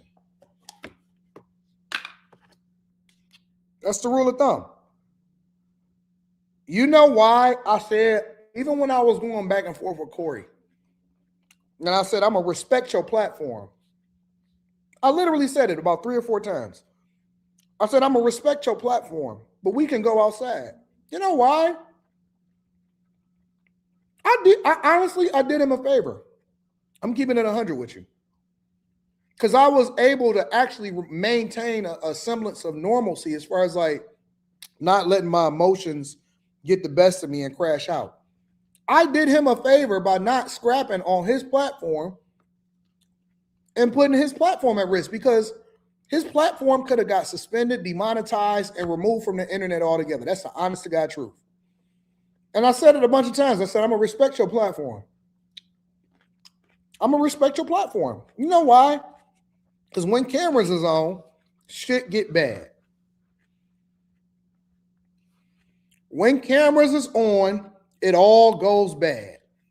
And when somebody is not able to maintain their emotions, usually what happens is somebody lose money.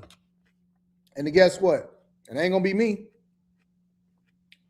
The one thing that ain't never going to happen with me is that I'm never going to get to the point to where I'm willing to fumble a bag for you. Ever. Now, we can go off camera And we can go outside and figure this shit out without no cameras. But whenever a camera is on, you got it.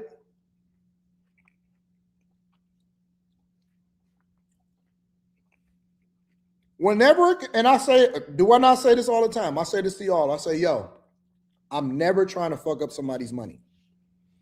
I will never, ever try to remove somebody's ability to feed their family and to feed themselves.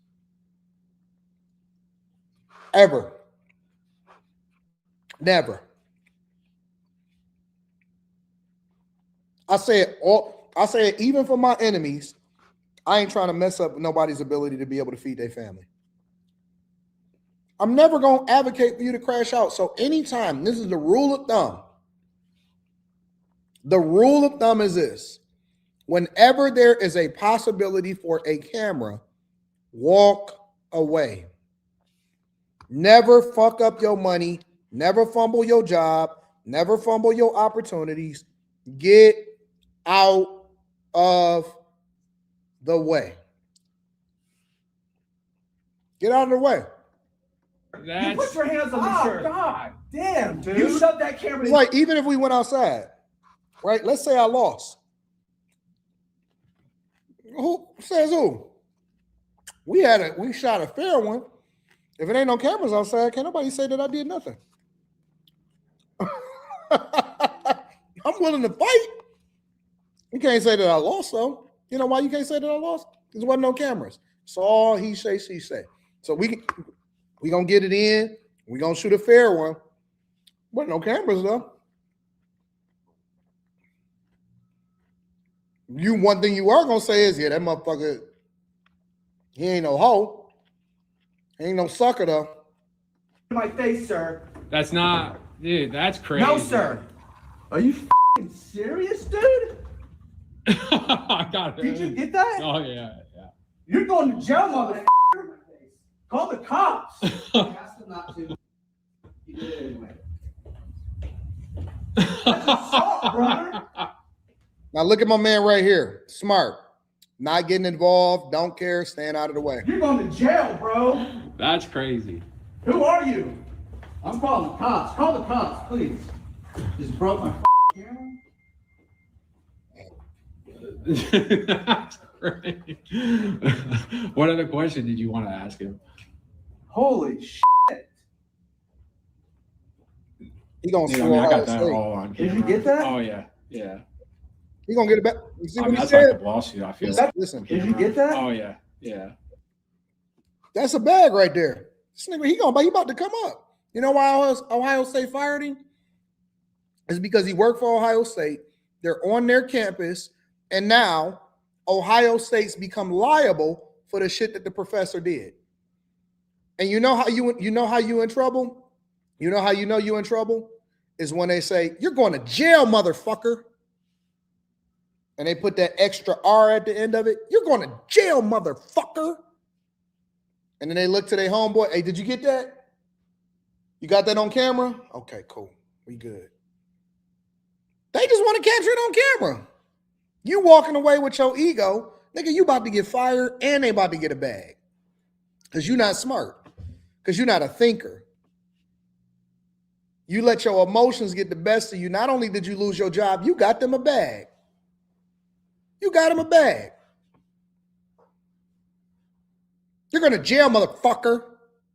Did you get that? Did you get it? Did everybody catch that? Did you see it? You seen it? Let me get your information so that when we apply, that's what they do. Mr. Perez should have already been charged.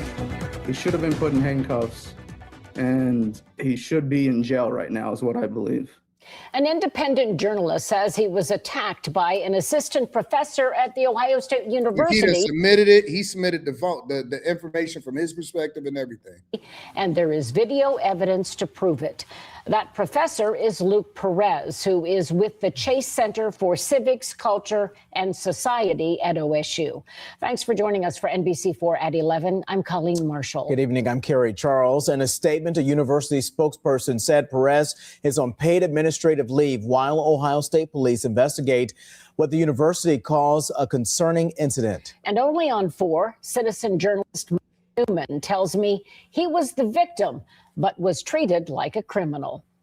When I was talking to the OSU police, I felt like I was the perpetrator. They made me feel like I was the person in the wrong. Smart man. And you know, as much as the physical assault, as bad as that is, the First Amendment assault on my rights is just as bad. Mike Newman says he was shooting a mini documentary about another citizen journalist who was questioning former university president Gordon Gee about the OSU Dr. Strauss sex scandal. Newman says he had no interest in the 2 professors who were with Gee. Perez is in the red jacket. He already said it was his last question, so we're going to have to ask you guys to leave now. I had no interest in that guy. I didn't know who he was. I told him beforehand I would keep him out of the video. He specifically knew that. But Newman says he did want to talk to Dr. Gee about student debt. I was just trying to walk into the room, get closer to Dr. Gee. I wasn't trying to cause any trouble. I just need to ask him a few more questions. You can hear in my tone of voice, and then just out of nowhere, he assaults me and he's accusing me of stepping in his personal space, which is not even remotely true. Newman says Perez stepped in front of his camera, knocked it from his hand, then he was hit, knocked to the ground and punched. I feared for my life in the moment. It happened so quick. In the moment afterwards, I was full of adrenaline, so I didn't feel much. My jaw was hurting. My neck was a little sore, but after the adrenaline wore off, it felt like I got in a car accident. My whole body's sore. My neck is really hurting. My back's hurting. I have headaches. Colleen, I'm very well played, young man. Well played. Well played. Get your money, King. Get your money, King. Get your money, King. Well played. Wayne's World. Excellent. Make sure you guys hit a like for the algorithm, subscribe to the channel, turn on your notifications. What do you think about workers' unions? Do they think they help businesses or hurt them? Would you ever allow your business to be unionized? Never, under any circumstance. If I seen anybody that was protesting for a union, the first thing that I would be doing is contacting my lawyer to figure out how I can get them up out of there. Hell no. Nope. I think that unions were great at a time and it was necessary. And I think that what unions have become today is a shell of their former selves. Nope. Coach Chris says, oh, you said that twice. All right, thank you. I appreciate you, big dog. Right, you're just doing your job. It's that simple, says TS Car Wash and Detail Service. David M. Williams says, Ty, you're going to need a stripper name with all of that money being thrown your way. TS Car Wash and Detail Service says, it's funny people say that they hate someone that they don't know. I agree. Elevate to the Unknown says these YouTube streets feel like COVID days when everybody was online with nothing to do. When people have nothing to do, they get into trouble. That's true. You know what I was thinking about, Elevate to the Unknown? I was thinking about buying a Sprinter van.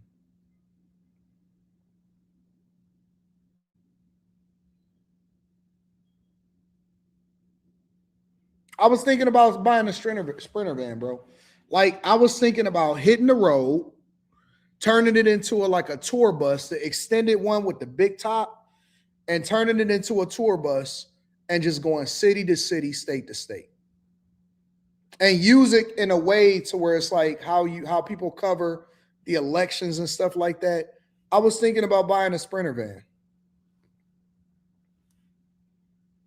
And like touring different places, going to rural America, capturing different things and all of that stuff. That's what I was thinking about. Like just kind of using it as like a tour bus and going all over America and just capturing what you know what I'm saying, everything that you can think of about America.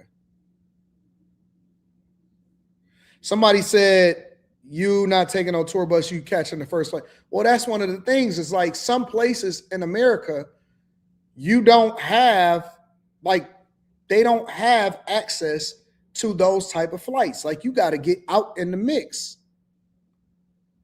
Yeah, I was thinking of the Ford brand. But when you say Sprinter van, it's a general idea.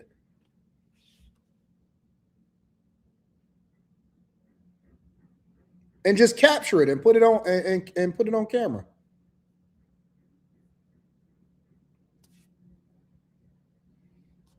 You got one, you'll love it. Miss Mine's the cargo van. Honestly, like, okay, so all right, let's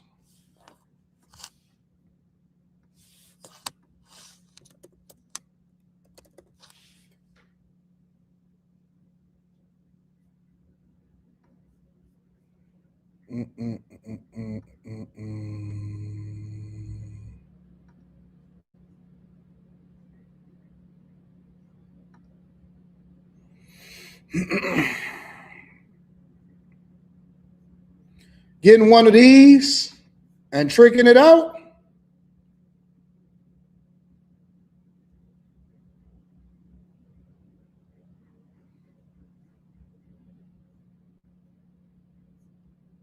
Y'all don't think that that would be dope?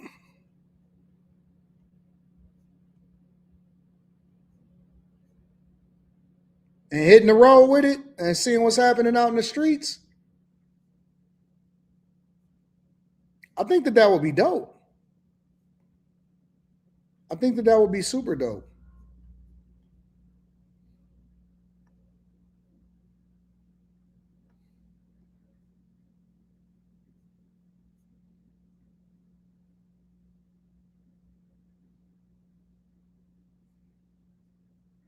I think that that would make sense, bro.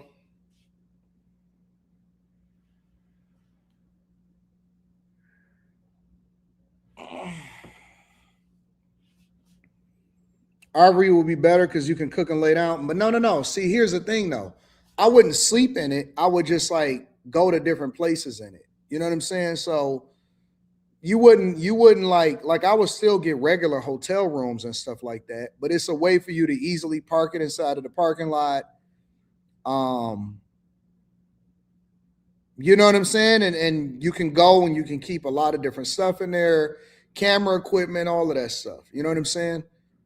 And you could just kind of make it completely nondescript, get rid of the windows that's on the side, and hit the streets and hit all over America. Y'all don't think that that would be a great idea? I think that that would be a dope experience.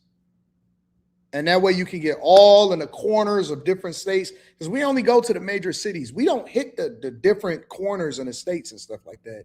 We don't hit the reservations and doing all of that stuff. We don't do none of that stuff.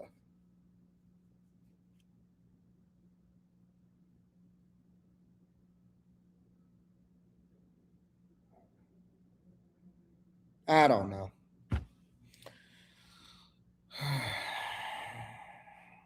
You draw the Yellowstone in yours? My daughter be against it. She'd be like, Dad, no, let's just get another sweet car and all of this stuff. So I don't know. All right, y'all. Let's move over. See, y'all don't have vision.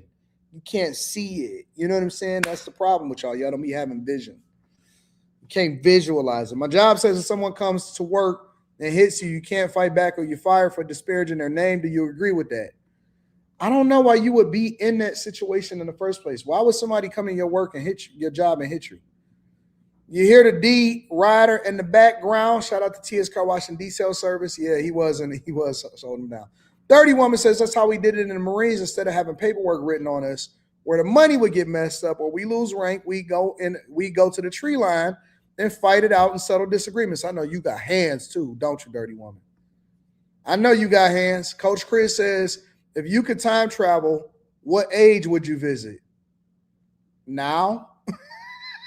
I don't want to go back to none of these motherfucking. See, we got all of this stuff and we glorify history, but I don't think there's a better time in history to be a black man than right now. This is the golden age for black men. We're adored all over the world. We don't have to deal with slavery or racism. We got modern medicine. We got opportunity more than ever before, and we got good Wi-Fi. Hell no. I'm going to stay right where I'm at. I don't want to go nowhere. I don't want to go at another time. I don't want to do none of that stuff. I'm chilling. I'm happy. My money is up. Fuck. You see my view? You see my view? That people be thinking this is a green screen. No, this is real. This is real. I'm straight. Right now,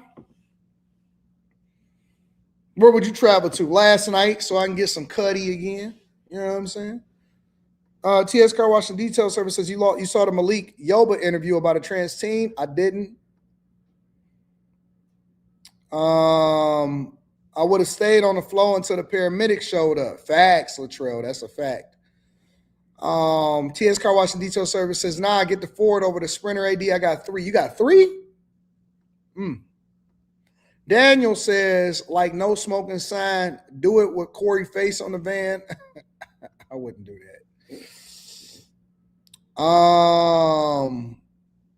Five Brown says, if you do the Sprinter van idea, let me know and then be the driver. The chat was acting like they was on the fence about it. Salute AD and the bag chasers that use a Sprinter van for my business. I travel delivering. I recommend Ford. Yeah, you know I would go American. I'm always going to go 100% American. All right, y'all. Let's see what else we got on the docket.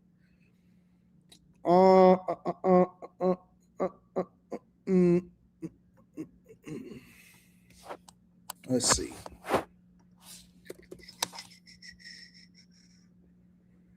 Let's see what's happening in the streets. I make $43,000 a year training to be a licensed electrician and couldn't be happier. Let's see something. New sneaker. Meta glasses scandal. 41 DUI arrest by a single Tennessee trooper. Dismissed in Bedford County.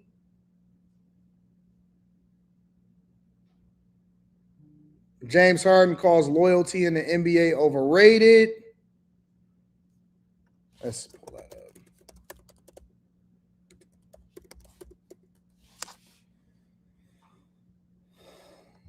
James Harden has been on 4 different. Let me see.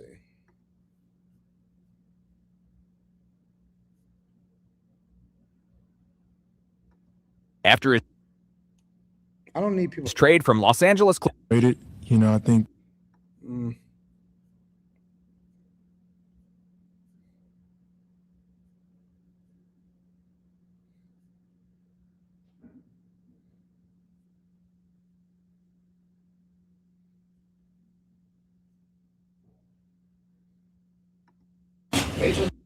Is this the one right here? NEOSI. James, the other day during the post game after the different game, Donovan Mitchell said right now this team is hooping on 5. Yep. Somebody said talk about the Geechee Gotti arrest. I already did that. We did that 2 days ago. Agree with him, and how do you? It's only been 3 games, so small sample size. But how have you managed to fit in so seamlessly? Definitely vibes. Definitely good energy. Definitely communicating and just talking about the things that's important. You know what I mean? Like I told them, I'll figure it out. You know, like just, you know, we'll do some adjusting, you know, with each other. But for the most part, y'all play with y'all and do what y'all been doing, and I'll you know, find my way. And you know, they've been doing that. You know what I mean? So even tonight, like, you know, I shoot 4 shots, but we win by 25 points. That's the most important thing. And, you know, Sam gets it going. And I'm just here to win. So whatever that looks like, if I got to go out there and score a lot of points or I got to take 4 shots and we win, that's the most important thing for me. And tonight was one of those, you know, one of those examples. He might be the smartest player in the NBA. James Harden might be the smartest player in the NBA. You know why? Because James Harden is saying all of the right things in another contract year. You know what James Harden trying to do? He trying to get one more bag, and he playing his cards like a G. You know what James Harden to me symbolizes? Capitalism. Capitalism. And he's always made the right business decisions every single time. And he don't give a fuck about no ring. And why should he? That's for us. See, we as NBA fans want NBA players to care so much more about the game than the owners do, than the sponsors do, than the teams do. And you know what the teams do? They do the thing that's in the best interest of the team. So they'll trade you. They'll lowball you if they can in order to make sure that you don't get your money. But you know what James Harden did? He forced his way out of LA. Even though that's his hometown, he forced his way out of LA. He going to Cleveland. He going to play where he wanted, and he going to probably get a contract extension every single time. And you know what I love about it is because he may love, they love the game. They love basketball. But you know what he did first? He understood that it's a business. He understands that it's a business. So he's saying the right things. He playing his ass off. He's showing up. How much did James Harden make this year? Make in his career. James Harden career earnings. Look at that shit. As of the conclusion of the 2025-26 NBA season, James Harden's career earnings exceed $411 million. This year, he's making $39 million. And that ain't even including his $200 million deal that he signed with Adidas in 2015. 13-year, 200. Who got some Hardens? I don't think nobody ever even got no Hardens. Let me tell you something, bro. This nigga's a chaser. He's a chaser. He's a chaser to his heart. And I'm not mad at him. I'm not mad at him. He said, I'm trying to get this number to 500 M's. I'm trying to get this number to 500 M's, and I don't blame him. You know why? Because the teams is going to do the thing that's in their best interest.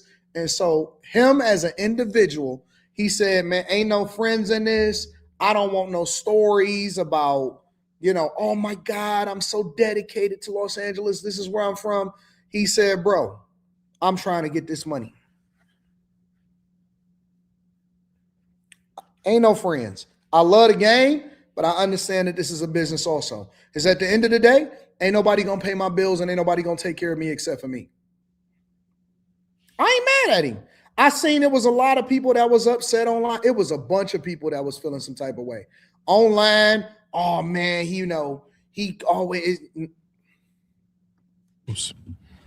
Joe Reedy, Associated Press. James, Kobe talked last week when the trade became official that you were already talking to him about lineups and kind of scouting and everything.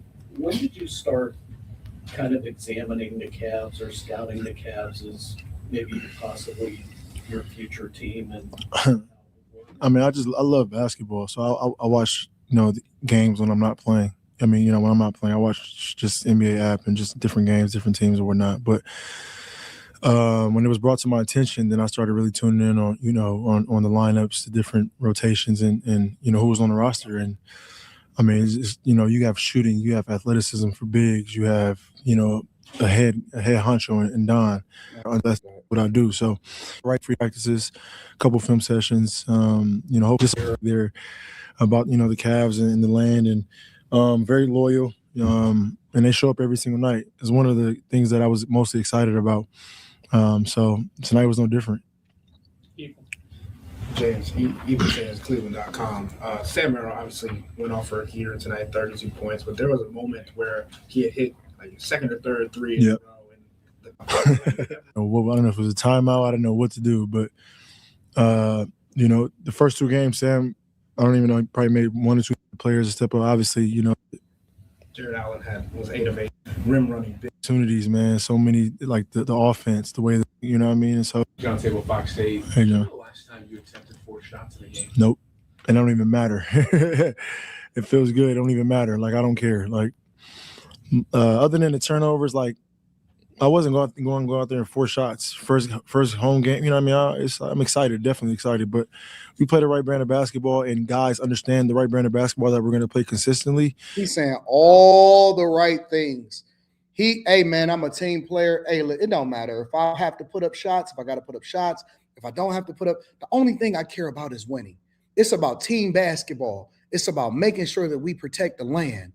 The fans showed up, and that's the thing that I'm most excited about. He's smart. Apparently, he's one of the smarter ones in the NBA instead of all of these emotional people.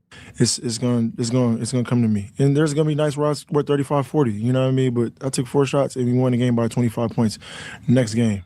You know what I mean? And that's like the mindset for all of us. So Sam got it going. Don obviously had it going. Jay. I mean, even when I was younger, I never really tried to force shots. Many offensive weapons we have. Scoring isn't a problem for me. You know, opportunities to get guys open. They spoke on it a little bit. I think we all know why I'm here.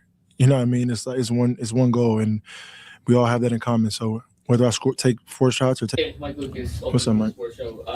Donovan has said, just alluded to it, that after this deal, it's the expectations are there. You guys are here to win a championship. Yep. I know it's only been less than a week, but do you feel like you guys have the pieces in this locker room? Yeah. Yes. And you can't really say that.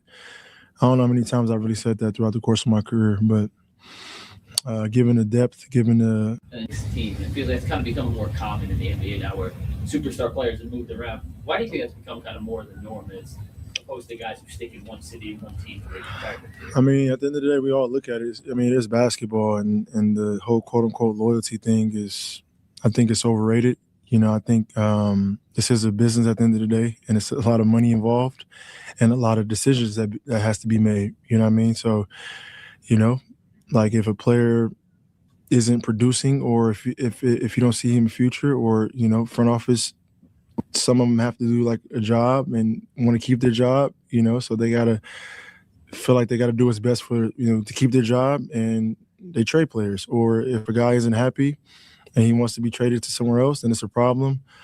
It's just so many different dynamics that go into it. This is a business at the end of the day. So, like, you know, not even just the NBA, but like people that have normal jobs have those same problems. It's just not magnified. You know what I mean? So for me, it's always about like, I don't lose focus of, you know, trying to compete for a championship, and then financially, you know, making sure that my family is taken care of. You know what I mean? Because I'm very smart, and I've sacrificed a lot. You know what I mean? Financially, like, which I don't get credit. I don't get talked about, but I'm fulfilled and I'm happy with it. You know, but like winning a championship, or at least having a chance to, and then financially getting paid for, you know, me being available and playing at the highest level for so long. So to answer your question, you know, this is a business at the end of the day. So I feel like players should, you know, ultimately do what's best for them, and front office does what's best for them and their owner and their organization. So, you know, it's two sides of a story. I am 100,000% in agreement with what he just said. I think that he is absolutely, positively, 1,000% right. It is not one thing that he said wrong. So here's the question that we have to ask ourselves, because we always look at them and we count their pockets because their contracts are public and all of this stuff. Here's the thing that we have to ask ourselves. Do we take that same approach when it comes to our businesses, our personal lives, and our jobs? I don't take I have never, ever taken it personal on any position, any job, and any business. I get it. He literally broke down life of what you look at everything from a business perspective. At the end of the day, I see people, I get videos every single day of people crying on the internet. I can't believe it. Oh, they laid me off. I was so loyal. I don't know why they picked this person over me. Nigga, because you not looking at it from a business. You in there emotional. You in there thinking that you got friends on the job. No, y'all friends with each other while you're on the job. This is what I'll guarantee you as a 43-year-old man that has seen it all. I done seen it all in the plant, corporate America. Shit, I done seen it in content creation. You know what, Nick? You know what people? They gonna be nut riders. While they getting money with you, while they think that you giving a visibility to their platform, while they think that they got connect, they gonna be like, oh man, no man, I love AD. And then you know what else they gonna say? When they start talking negatively about you, hey man, this is his business. No, this is content creation. It's not personal. It's just content. It's just content. This is business. No, you the hot topic right now, so I got to go. It's just business. And so it's always business when it's convenient, but it's not supposed to be business. It's supposed to be personal when it comes to you. What I'm trying to tell you guys is stop letting your emotions get in the way and think that these people are your friends. When you go to work every day, remember this. The minute that you get laid off, y'all not going to hanging out no more. You're not going out to the restaurant. You're not going to team meetings. Y'all not relationship building anymore. They don't give a fuck about you. You buddy with, oh, that's my guy at the job or whatever. No. Because guess what? If it's between you and him, it's you. You got to go. Layoffs. And the minute that you take that business approach, you start thinking differently. You say, well, what is the value add? How can I add into this? And the reason that you're having a value add is because you're making yourself indispensable, right? You're adding to your resume. You're getting more work-life experience. You're going to use that to move over to the next job. I never had a problem leaving and going to another position. You know why? Because it was business. And at the end of the day, they'll let you go if it's best for the business. And so for the end of the day, I am a business. So I got to let you go because I got another opportunity over here.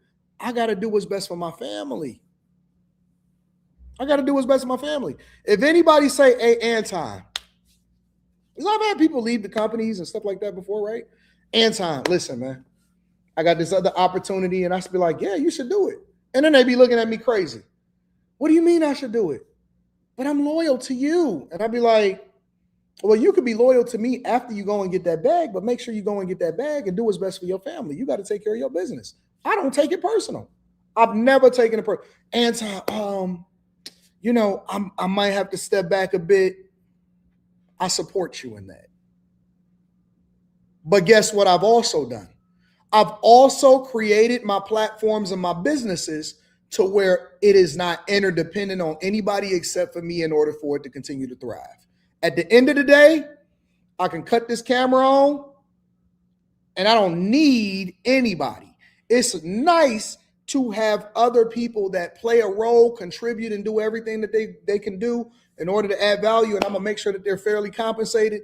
But ain't no way in the world that because I got to take that proactively. I got to make sure that I can take care of my business no matter what, because I don't know people are going to do what people are going to do. It's always going to be business first. I tell people to take that approach when it comes to their relationships. Oh man, Anton, do you know how many people have come into my companies, have toured my studios, have been around me, and do you know how many times that I've had people say to me, I don't really need to sign no NDA. Man, I'm a real one. I would never say nothing or whatever, so on and so forth. I would never tell the secrets of how it is that you record. I would never talk negatively about your family to where I actually gave this. I would never take a picture of you when you with blah, blah, blah, blah, blah. And I say, you know what I say? I feel you. And I believe you. Here, come here. Give me a second for you. Hey, you got a pen? Got a pen? Okay, here this is. You can take this and read this. I need your driver's license. I also need for you to initial every page after you read it. I'm going to leave this with you. I also got a copy for you. And it's just business. It's just business. This is protection for me and you.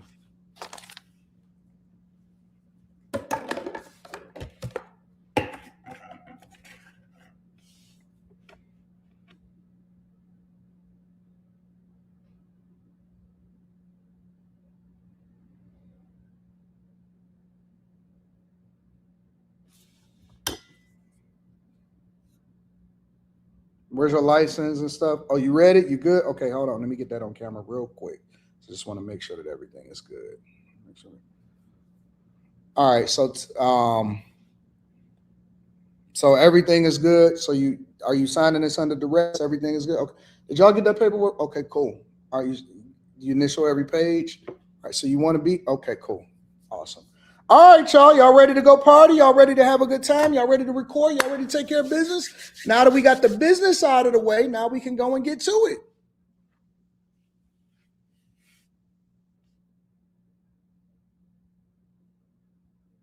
Take your emotions out of it and start looking at everything from a business perspective. Take your emotions out of it. When you got to determine whether or not, hey man, should I leave this company? Man, I don't know if I should move over into that company over there. They offer me almost 75% raise. Anton, what you think? Y'all be on the coaching call with me? How much they offering you? 75% more. What's the deadline for you to accept it? Tomorrow afternoon. Well, what we sitting on the phone for? You should have been accepted it before you even jumped on the phone with me. What we talking about? I got some friends over there.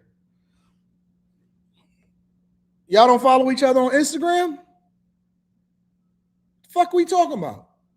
You don't follow each other on Instagram?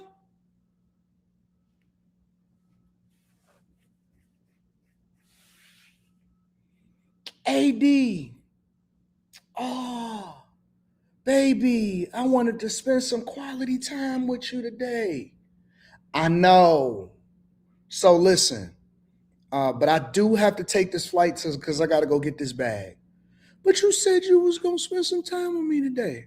Well, listen, they make more than one seat on the plane. You want to come with me? You can come with me if you want to come. I'll tell you what, I'm going to go today and let me take care of some business. And then in 2 days, I'm going to fly you. If you still want to come, I'm going to fly you in and we're going to have a good time after I take care of business. But I got to go.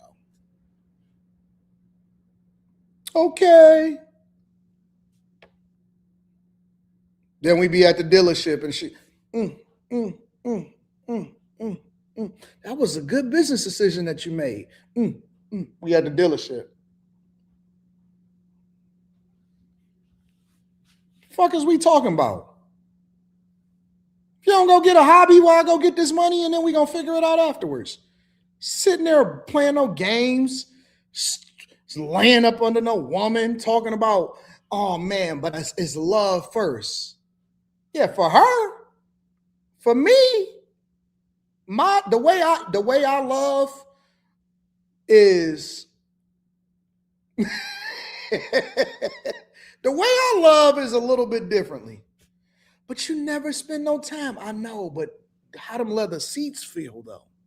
Cowhide.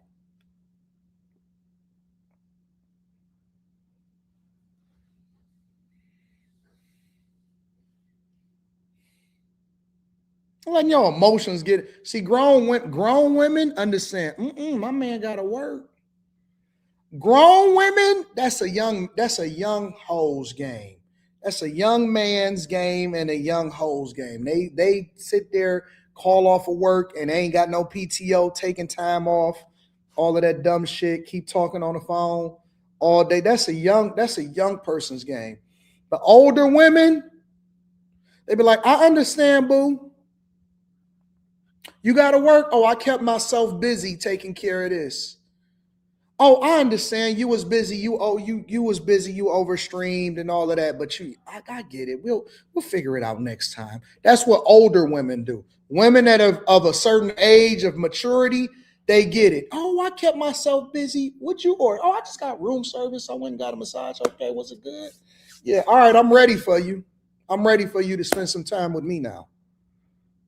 Fuck is we talking about? I'm not about to be sitting here missing out on no money, entertaining, laying up, missing a bag, negotiations. Man, if you don't get the fuck out of my face, if you, I don't even feel like you love me if you trying to mess up my money.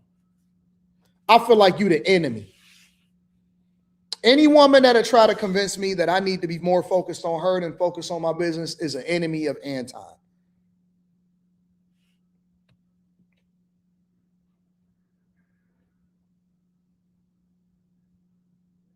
You're an enemy.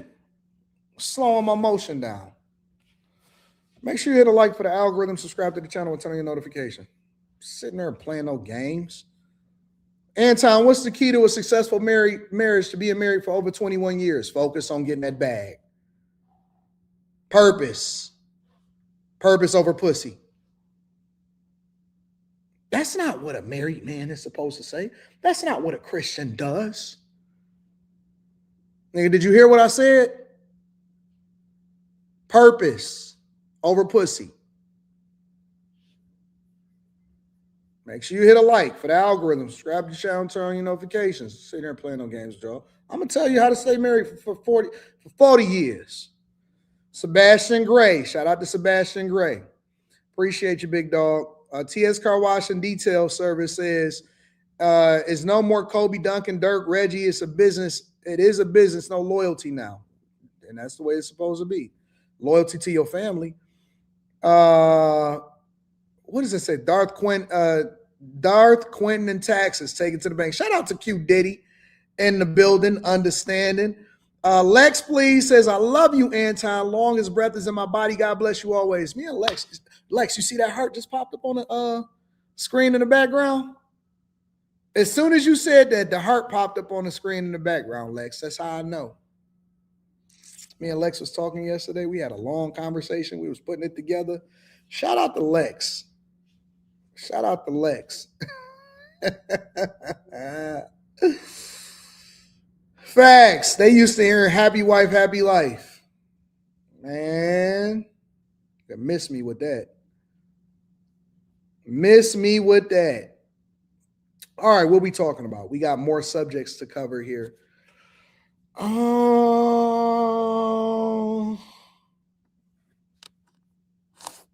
Let's see. I think we're gonna wind up being back in the studio next week.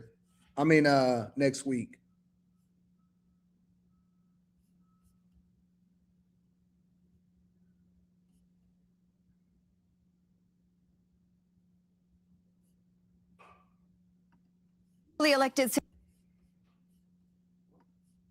City Controller Mark Levine sounds the alarm, saying that New York City is facing troubling budget gaps, and he blames it on the fiscal practices of the Adams administration. Political reporter Marcia Kramer has the story. Newsflash for Mayor Mamdani.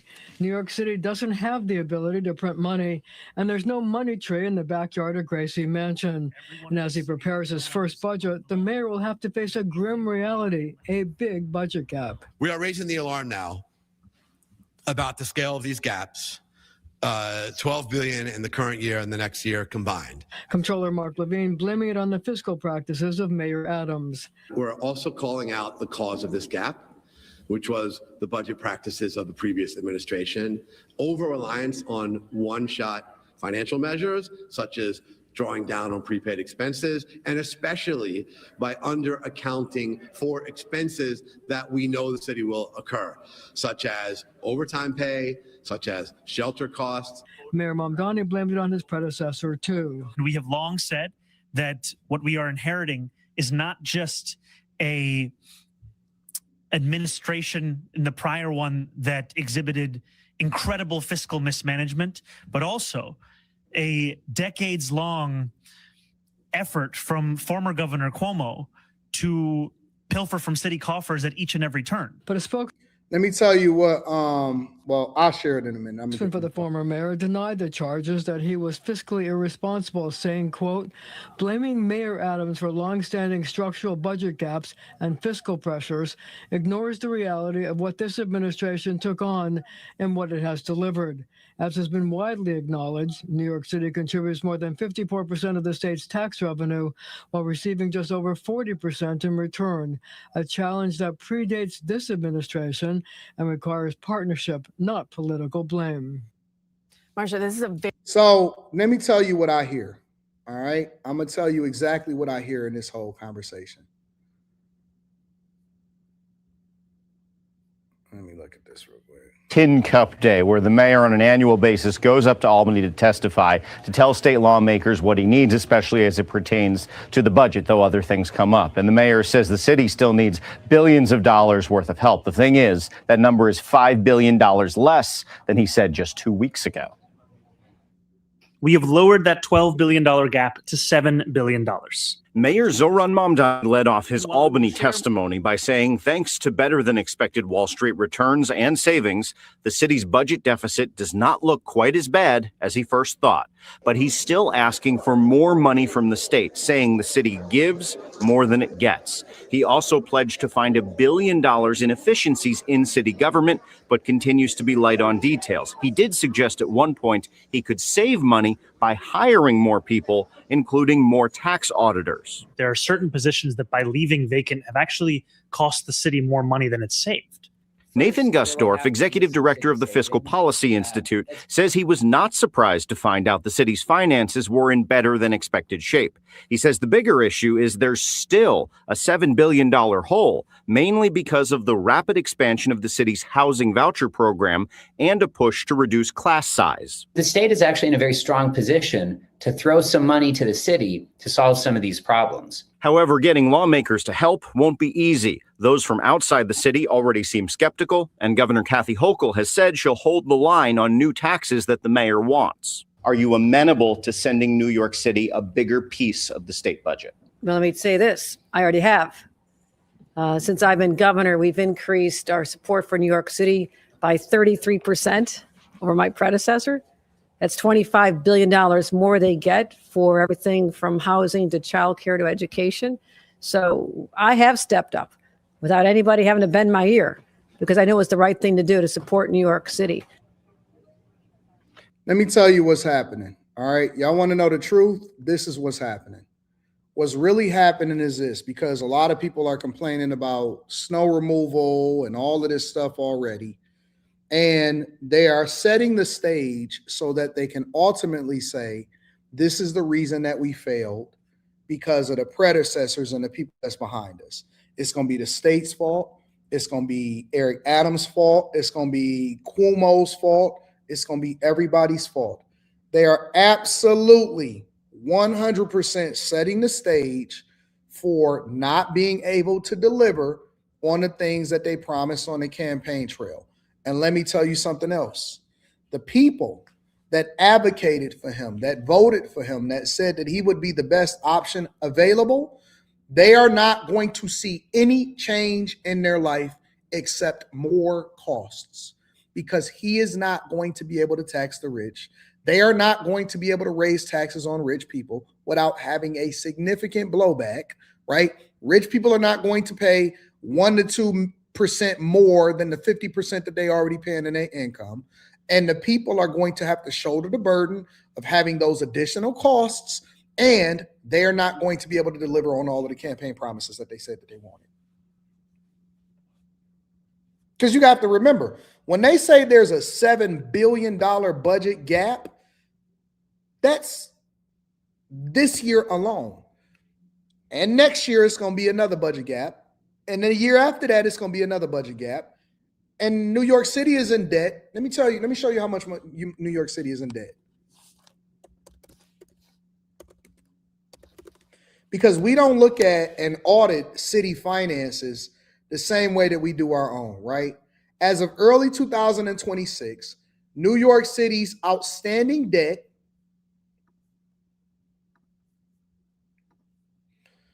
counted against its constitutional limit is projected to be around $44 billion. Do you know that New York City has the ability to put itself in debt up to $140 billion?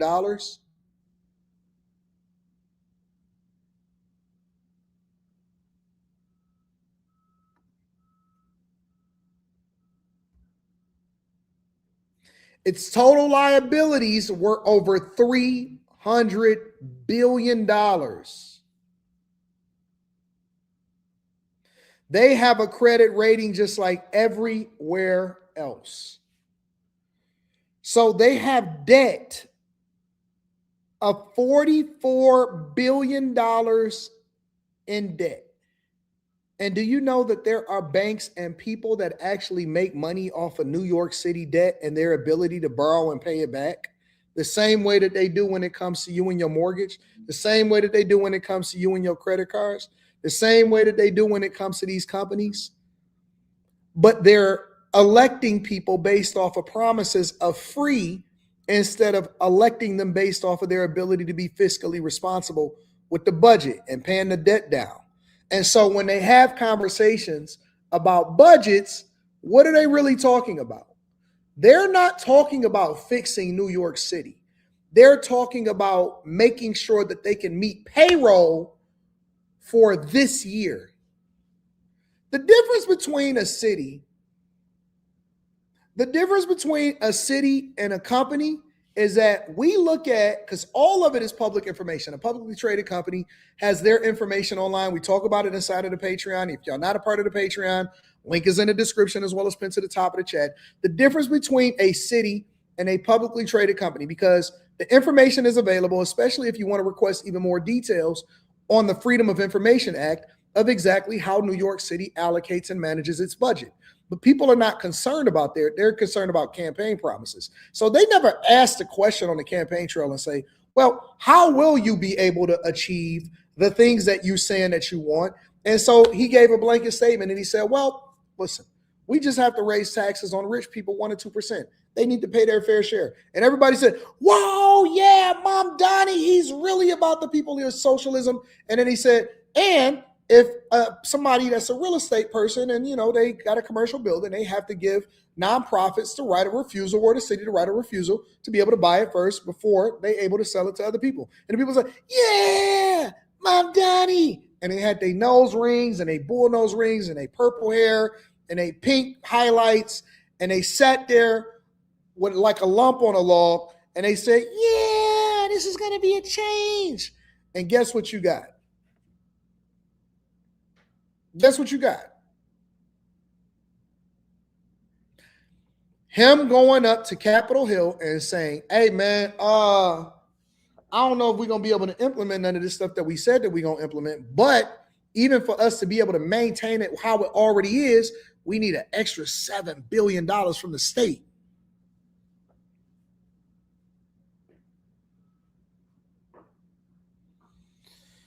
But it sounded good, and he smiled for the cameras, and he did all of the interviews and everybody. But when all of the cameras go away, y'all got to live with this shit. When all of the cameras go away, you still got to go home. And guess what? The money is still moneying, and the people still doing what they're going to do. And the landlords is going to run up a bag, because what really make this world go round and what really make New York City go round is not the fucking mayor. It's not the politicians. It's the people that control the money. I'm more powerful than you because I have the money, the power, and the resources to make shit shake. You can't hire nobody. Every dollar that you use is based off of what we give to you. That's power. Politicians are a face. That's all they are. That's all they are. So when you look for a politician, it's not about campaign promises. It's about their willingness and their dedication to work with people and business leaders. And you can't create a great relationship by saying, I'm going to kick your ass. I'm going to tax you motherfuckers. And if y'all put me in office, I'm going after the rich. That's not how it works. That's how you get a Zuckerberg to move from California over to Florida. Have you ever heard the saying, you attract more flies with honey than you do vinegar? You attract more bees? You ever heard of that before? Mom Donnie is like, when I hear Mom Donnie talk, he reminds me of a nigga that like to run the hose off. We all know that it's a difference between a housewife and a hoe. We all know that it's a difference between good women and the women for the streets. The women know the difference between the two. The women know whether or not they're a hoe or a housewife. And guess what? Hoes are usually cool with being hoes, and they know what they are, but they don't want you to come in their face and say, hey, you a dumbass bitch. Everybody know the role that they play in life, right? No, come on, y'all. Come on. Let's talk about it. Everybody know where they stand in the hierarchy of whatever respective field, whether you're on your job, whether you're social, whether you're in a relationship. We all know who we are and where we stand in the grand scheme of things. A woman that's for the streets knows she for the streets. And she's okay with you talking in general when we online about the difference between the two. But guess what she don't want to be called? She don't want to be called a dumbass hoe when you trying to talk to her out in the streets. And so instead of you being able to divest yourself and understand the difference between dynamics and relationships, when we go outside, you want to offend them. And you say, hey, man, fuck these bitches, man. And everybody else that understand the game, hey, homie, hold on, chill out, bro. What you doing, nigga? You can't say that type of shit. What the fuck is you talking about, bro? I don't give, like, man, hey, man, we can't deal with this type of nigga, right? This nigga doing too much, bro. Hey, don't listen to what he talking about. Y'all not no hoes.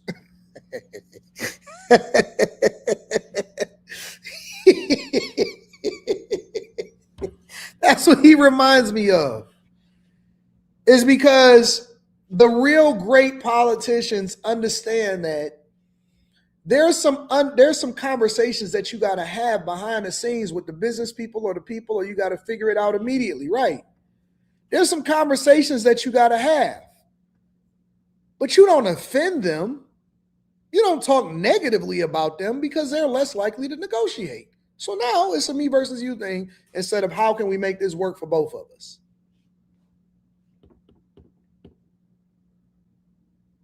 You understand what I'm saying?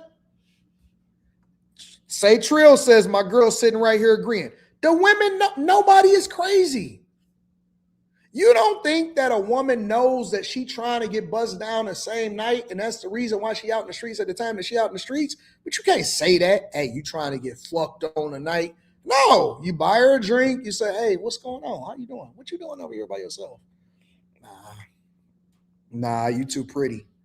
I ain't messing with you. No, I ain't messing with you. Why? I'm just here because I had a hard day at work. Oh, yeah, tell me about it. What happened? Now, I'm going to act like I really care about your fucking day at work, right? What happened? Word? Nah, I wouldn't put up with that shit either. I understand why you're having a drink. Matter of fact, you might need another one. Hey, whatever she drinking. And you start to have a little conversation. You create a vibe. And you have a good time.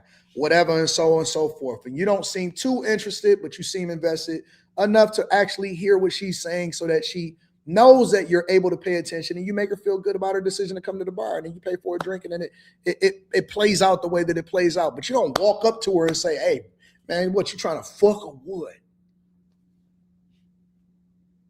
You know what I'm saying? Like, we know what we here for, but we not going to be overtly disrespectful about it just because you got to make sure that you understand it. And it's an art. It's an art that goes along with the conversation. It's an art form. Communication is an art. It's an art.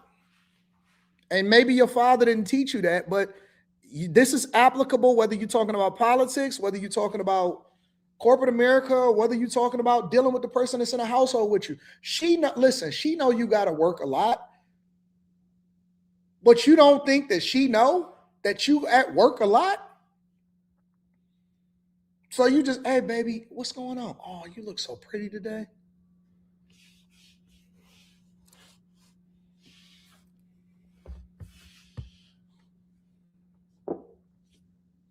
We getting a little too deep. Make sure you guys hit a like for the algorithm, subscribe to the channel, and turn on your notifications.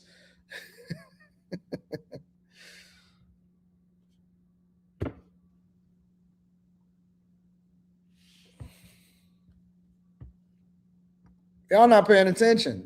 Courtney Egger, they not paying attention. Salute, big dog. They not paying attention. Courtney, make sure y'all tap into the Patreon. Link is in the description. Make sure you tap into the Patreon. Link is in the description. We got a content creation live stream coming up this weekend, maybe tomorrow. Kenneth Tatum says, slice of football on me. Michiganders know. Shout out to you, Kenneth Tatum. I appreciate you, big dog. Just Go Nichelle says, I feel like the new gift is getting into the office and finding a way to blame the last administration. The new grift? Absolutely. That's exactly what it is. So the new administration can overspend with no accountability.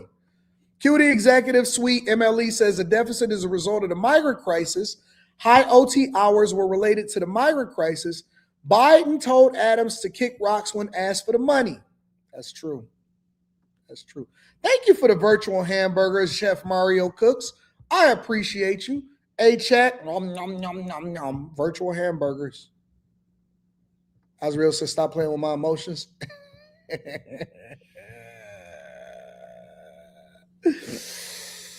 Oh, let me see something. Let's go into the next thing.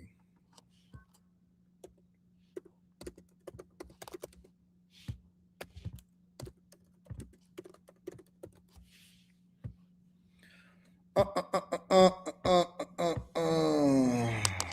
70,000.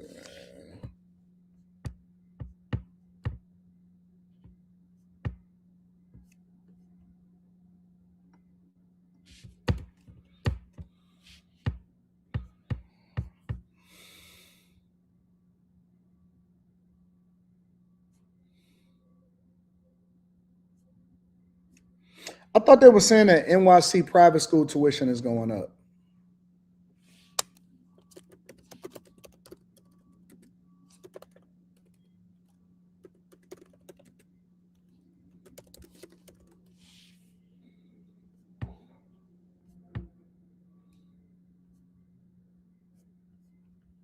College.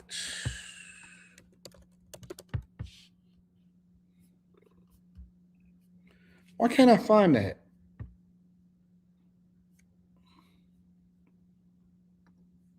Give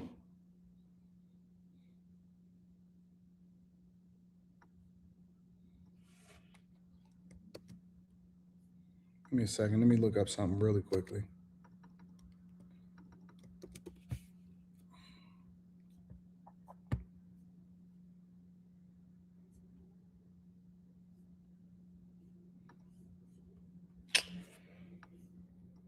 All right, let's move over to this one then.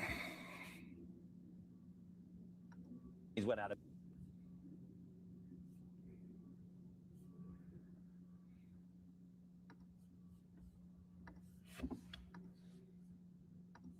business. It was really tough for a young person to say, you know what I want to do right now is get a job in tech and get a job in computer science. Since then, though, as tech has gone up, a lot of the people have said, hey, CS is a great way to get in there. I'm going to learn to code. I'm going to get an entry-level job. And it's only in the last couple of years we've seen those jobs decline. Why? Well, of course, artificial intelligence. A lot of students coming out of school with that coveted computer science degree only to find out that either the internship or the entry-level job is being done by a bot. And that is discouraging a lot of people. And so for the first time in quite some time, all but one UC campus, we'll get to that in a minute, has seen a decline in computer science degrees and majors. Students are just wary of, and parents, frankly, spending all that time and money and effort to come out and find out that your job, at least your entry-level job, is being done by a machine. You've been talking to a lot of people about this story today. Who did you speak with? What are they telling you about this change? A couple of interesting things. One, a college counselor who literally takes high school students and says, all right, here's what you like, here's what you're interested in. He says he's starting to hear that fear, both from students and parents saying, hey, what do we do about this? You know, my kid really has an aptitude for computer science. He or she wants to do this kind of thing, and they're worried the jobs just aren't there. And he's telling them, be flexible. After all, tech jobs, as we've seen, are still around. We don't live in a dot-com bust. We still live in an AI boom. Look at the stock prices, look at the hiring. And yes, you have to be a little more creative. Maybe just coming out with a CS degree and preparing to code is not where the action is. But look at all the data scientists that are getting hired. Look at all the managers and developers, not to mention those who are actually building the robots and managing them. So in my day, I do remember CS degree was pretty much you're going to code. Sure. Now it can mean so many different things for young people. And that's good news. And that means there are more jobs out there. And that's what the college counselors are telling people. You have to adjust. Honestly, you really have to adjust. And in adjusting, what happens is you see, I'll give you an example. I'll give you a real life example. In 2000, when I was coming out of high school, developers were all the rage, meaning that people didn't care about the look, they didn't care about the user experience. Designers made significantly less, even though you were familiar and you had to understand how to code, you had to understand how to be a data engineer. You took the same classes as a lot of the software engineers that worked on the back end. When you started to specialize and you started to figure out what you really wanted to do, people that cared about the design and the front end of a platform were not championed and were not celebrated as the people that were actually coding on the back end, right? And so what happened was there was a pivot once the iPhone came out. When the iPhone came out, everything changed because Steve Jobs made it cool to be a front-end developer as well as a designer, and people started spending more time on the user experience, the front-facing interface.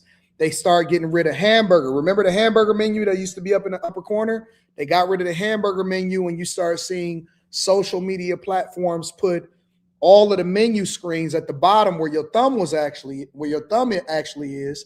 And the reason that they did that is because the user experience became the primary focus, as well as whether or not the actual site or if the application functioned. I remember it was this big war that was happening in the 2000s between if apps, actual dedicated apps to the OS platform were going to be the future, or if it was going to be a hybrid, whereas, it was an app, but basically it was a web app, meaning that you can go into the browser and you can go to the website, and that was a real experience. Or if you had more power to leverage the OS platform, the operating system, in order to get more features out of it, to take advantage of the camera, the phone, the lighting, all of this other stuff, right? And so there was a war with that. But basically what I'm telling you is that there's consistently being an evolution and change in what we champion and what people then go to school for. When you go to college, you're not going to college to learn the skill to do the job. You're going to college to get the degree so that you prove that you belong in the workforce, or you're proving that you belong in a company so that it can get you in there. But what you do outside of the classroom is going to be the thing that determines whether you're successful. One thing that we were taught in school and college is that you have to continuously work on your skill set and broaden your skill set outside of what they teach you in the classroom. I've never learned anything in a classroom that I didn't already know and that I hadn't learned on my own. Everything that I took a class for, I was already doing it in the real world. I was already living in the forums. I was already going into and seeing what other people were doing in the GitHubs. I was already looking and downloading and playing around with and redesigning and relaunching and creating our own applications before I ever went into a classroom for it. The people that actually loved it always was expanding and broadening their horizons and paying attention to what was coming out next and implementing that into their arsenal as far as determining whether or not they'll continue to grow within this field. Because even when you got a job, I remember when I first started working at the University of Michigan as a web developer, all of those guys, they were still talking about what they was doing back in the day. We wasn't even using those programming languages going forward. So if you are not using Claude, right, if that is not a part of your arsenal, Claude is not dedicated for you to just be able to code using AI. It assists you in helping you to get projects done faster, better, and more efficiently, right? If you are not implementing this as an assistant, right, because junior level developers are no longer going to be a thing. You have to be a unicorn. You have to understand the back end, the front end. You have to understand cloud infrastructure. You have to understand data engineering. You have to understand AI. You have to understand AI machine learning. And then you have to continue to evolve. These industries, these jobs are not going away. They're actually paying them more, but you have to be better at what you do in order to compete for the same jobs. Otherwise, it's going to wash you out. You are going to get washed out. It's not enough to just understand HTML, CSS, and JavaScript, Python, right? It's not enough to just know Active Directory and all of those type of things. You are going to have to be a unicorn. And the one thing that we always understood is that the people that are going to be successful in computer science is not the people that are focused on a degree, it's the people that actually loved it. We are in a completely different world. And guess what? It's going to continue to evolve. It's going to continue to grow. And the people that are continuing to adapt to the environment and the circumstances, they're going to be successful. You go to school to get the degree so that you can qualify to get in the room to interview, and then you have to prove yourself. There's people that's going to college and trying to graduate and they ain't even got no portfolio. What you mean you ain't worked on no projects? What you mean you haven't evolved? What you mean you're not leveraging AI? What you mean you're not integrating this into your, into your portfolio?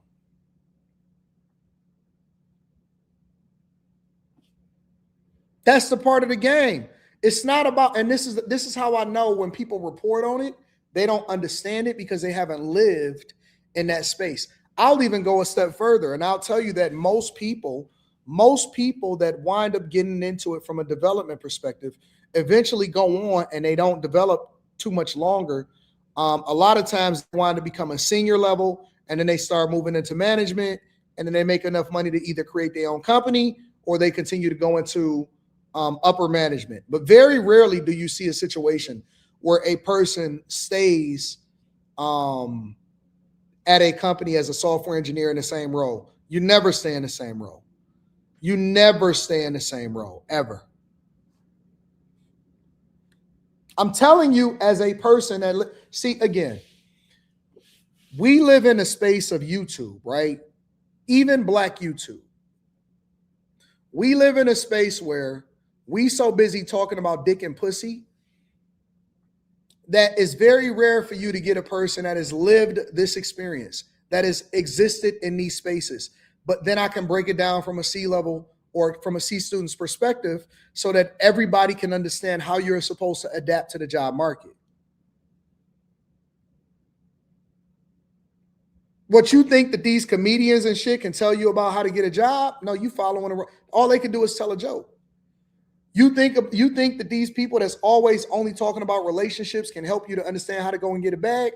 No, they can't do that. And that's why we a group. That's why we a community. That's why we bag chasers, because we understand that everything that happens in life is all integrated. It's all included. Your ability to communicate will help you do much better when it comes to the interview process. And when you interview like a king, that doesn't absolve you from having to have the credentials and the background and the portfolio so that you'll ultimately get the job in a position that you want. And then you can negotiate. And I'm going to teach you how to negotiate your salary and what your executive compensation is supposed to look like and how much you want in equity versus what you want in the base salary. They have never done that. They've never lived in that world. So they can't talk to you from multiple different places and lenses because they don't know. They don't know. I'm telling you the truth. They have no clue. This is way above their head. This is not interesting to them because we're not talking about the hus. The hoes is one segment. This is a completely different segment.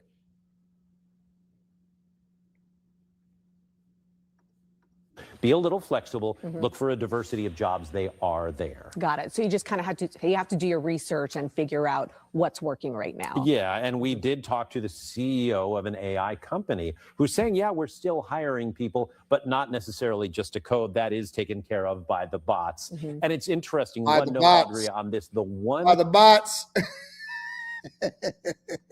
UC campus that actually has seen a rise in CS degree, UC Santa Cruz, and they are also the one UC that has an AI major. Oh. And so what I wonder is maybe that AI major is saying, be flexible, look for a diversity of jobs, like the high school counselors are saying, because they are out there. They're just not coming out and coding right now because that has been largely taken over by machines. Sure.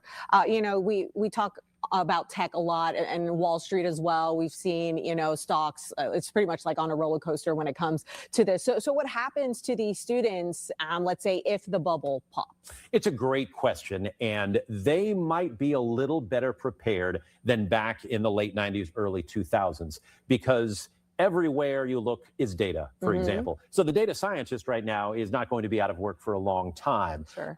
Robots are hot even if the AI boom cools, people are going to want robotics in the home. They're going to want. Well, it's not just robotics, right? Like, for example, you got to understand the difference between the different AI platforms and models. The way that Amazon is implementing AI is completely different than the way that Google is implementing AI. So I'll give you an example. Somebody mentioned prompt engineering. Prompt engineering is going to be a basic prerequisite for you to be efficient as it doesn't matter what you are, whether you're a data engineer or you're a software engineer, or whether you're a person that's using AI on a regular basis to do anything that's efficient, right? But we're talking about front-facing soft. When you're talking about AI as implemented in real life circumstances and how they implement it, you're talking about Amazon creating robots that allow for themselves to communicate with each other so that they'll be able to operate in a warehouse more effectively, right? So using AI and machines so that they'll be able to deliver a better experience for the customers and not depending on people, delivery, drivers, all of that stuff, to be able to sort, to have less shrinkage meaning packages disappearing and stuff getting lost and broken, all of that stuff, right? So physical AI is completely different than what we're experiencing with ChatGPT, Gemini, Claude, all of those, Grok, all XAI, all of those different platforms, right? So when we're talking about physical AI, it's the implementation and development of certain models that will allow for certain companies to be able to, FedEx to sort packages more effectively, Amazon to be able to sort through returns more efficiently, right? This is what they're talking about as far as physical AI, not bots, physical machines, all right? Autonomous cars, those. Let's be real. Some of us is just going to be left behind. Some of us is just going to be left behind. I'm keeping it 100 with you. Everybody can't go. Everybody not going to be able to go. Everybody not going to make it. Everybody ain't going to make it. And I've been telling y'all this for years, that it's going to be a separation. It's going to be a class war. And the gap is going to be so wide before people that are doing the menial tasks and making a basic amount versus the people that are controlling what's happening in the industries and the gaps of where they're going to be successful. It's going to be a massive, massive gap. The real wars are not going to be political. The real wars are not going to be racial. The real wars are not going to be based off of blue versus red. The real war is going to be between the gaps between the haves and the have-nots. And it's going to widen. It's going to get way bigger, way bigger. That's where the real war is. That's where if there's ever an uprising in the world, in the United States of America, and if there's ever a place where misplaced anger is going to live, it's going to be based off of the fact that you ain't got no fucking money.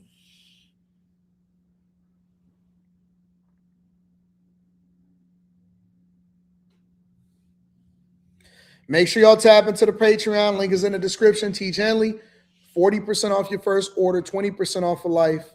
Follow comedians if you want to, or you can come over here and get this money with the Chasers. I love y'all. I appreciate y'all. Shout out to Vito Real, says YCH says you were AI standing over him. Mr. Light in the building says, as a data engineer, I encourage anyone who was lost about tech to get into data analytics. Data is a lifeline of AI. It is. You always have an opportunity. You still have to be talented, but you always have a shot. Shout out to Mr. Light, longtime bag chaser, running up a bag, and I appreciate you for holding me down, big dog. KB the Hybrid says, I was doing an internship for cybersecurity IT when I was in college. The classes were just my entry to get into corporate America. AI allows me to do more with less. Knowing how to leverage AI is also a skill. It is. It is. All right, y'all. I love y'all. I appreciate y'all. We at the 3-hour mark. We got after hours tonight. Bridget said, can we end in prayer? Absolutely. Lord, be with us. It's going to be a lot of people with boxelitis this weekend. The weather is warming up.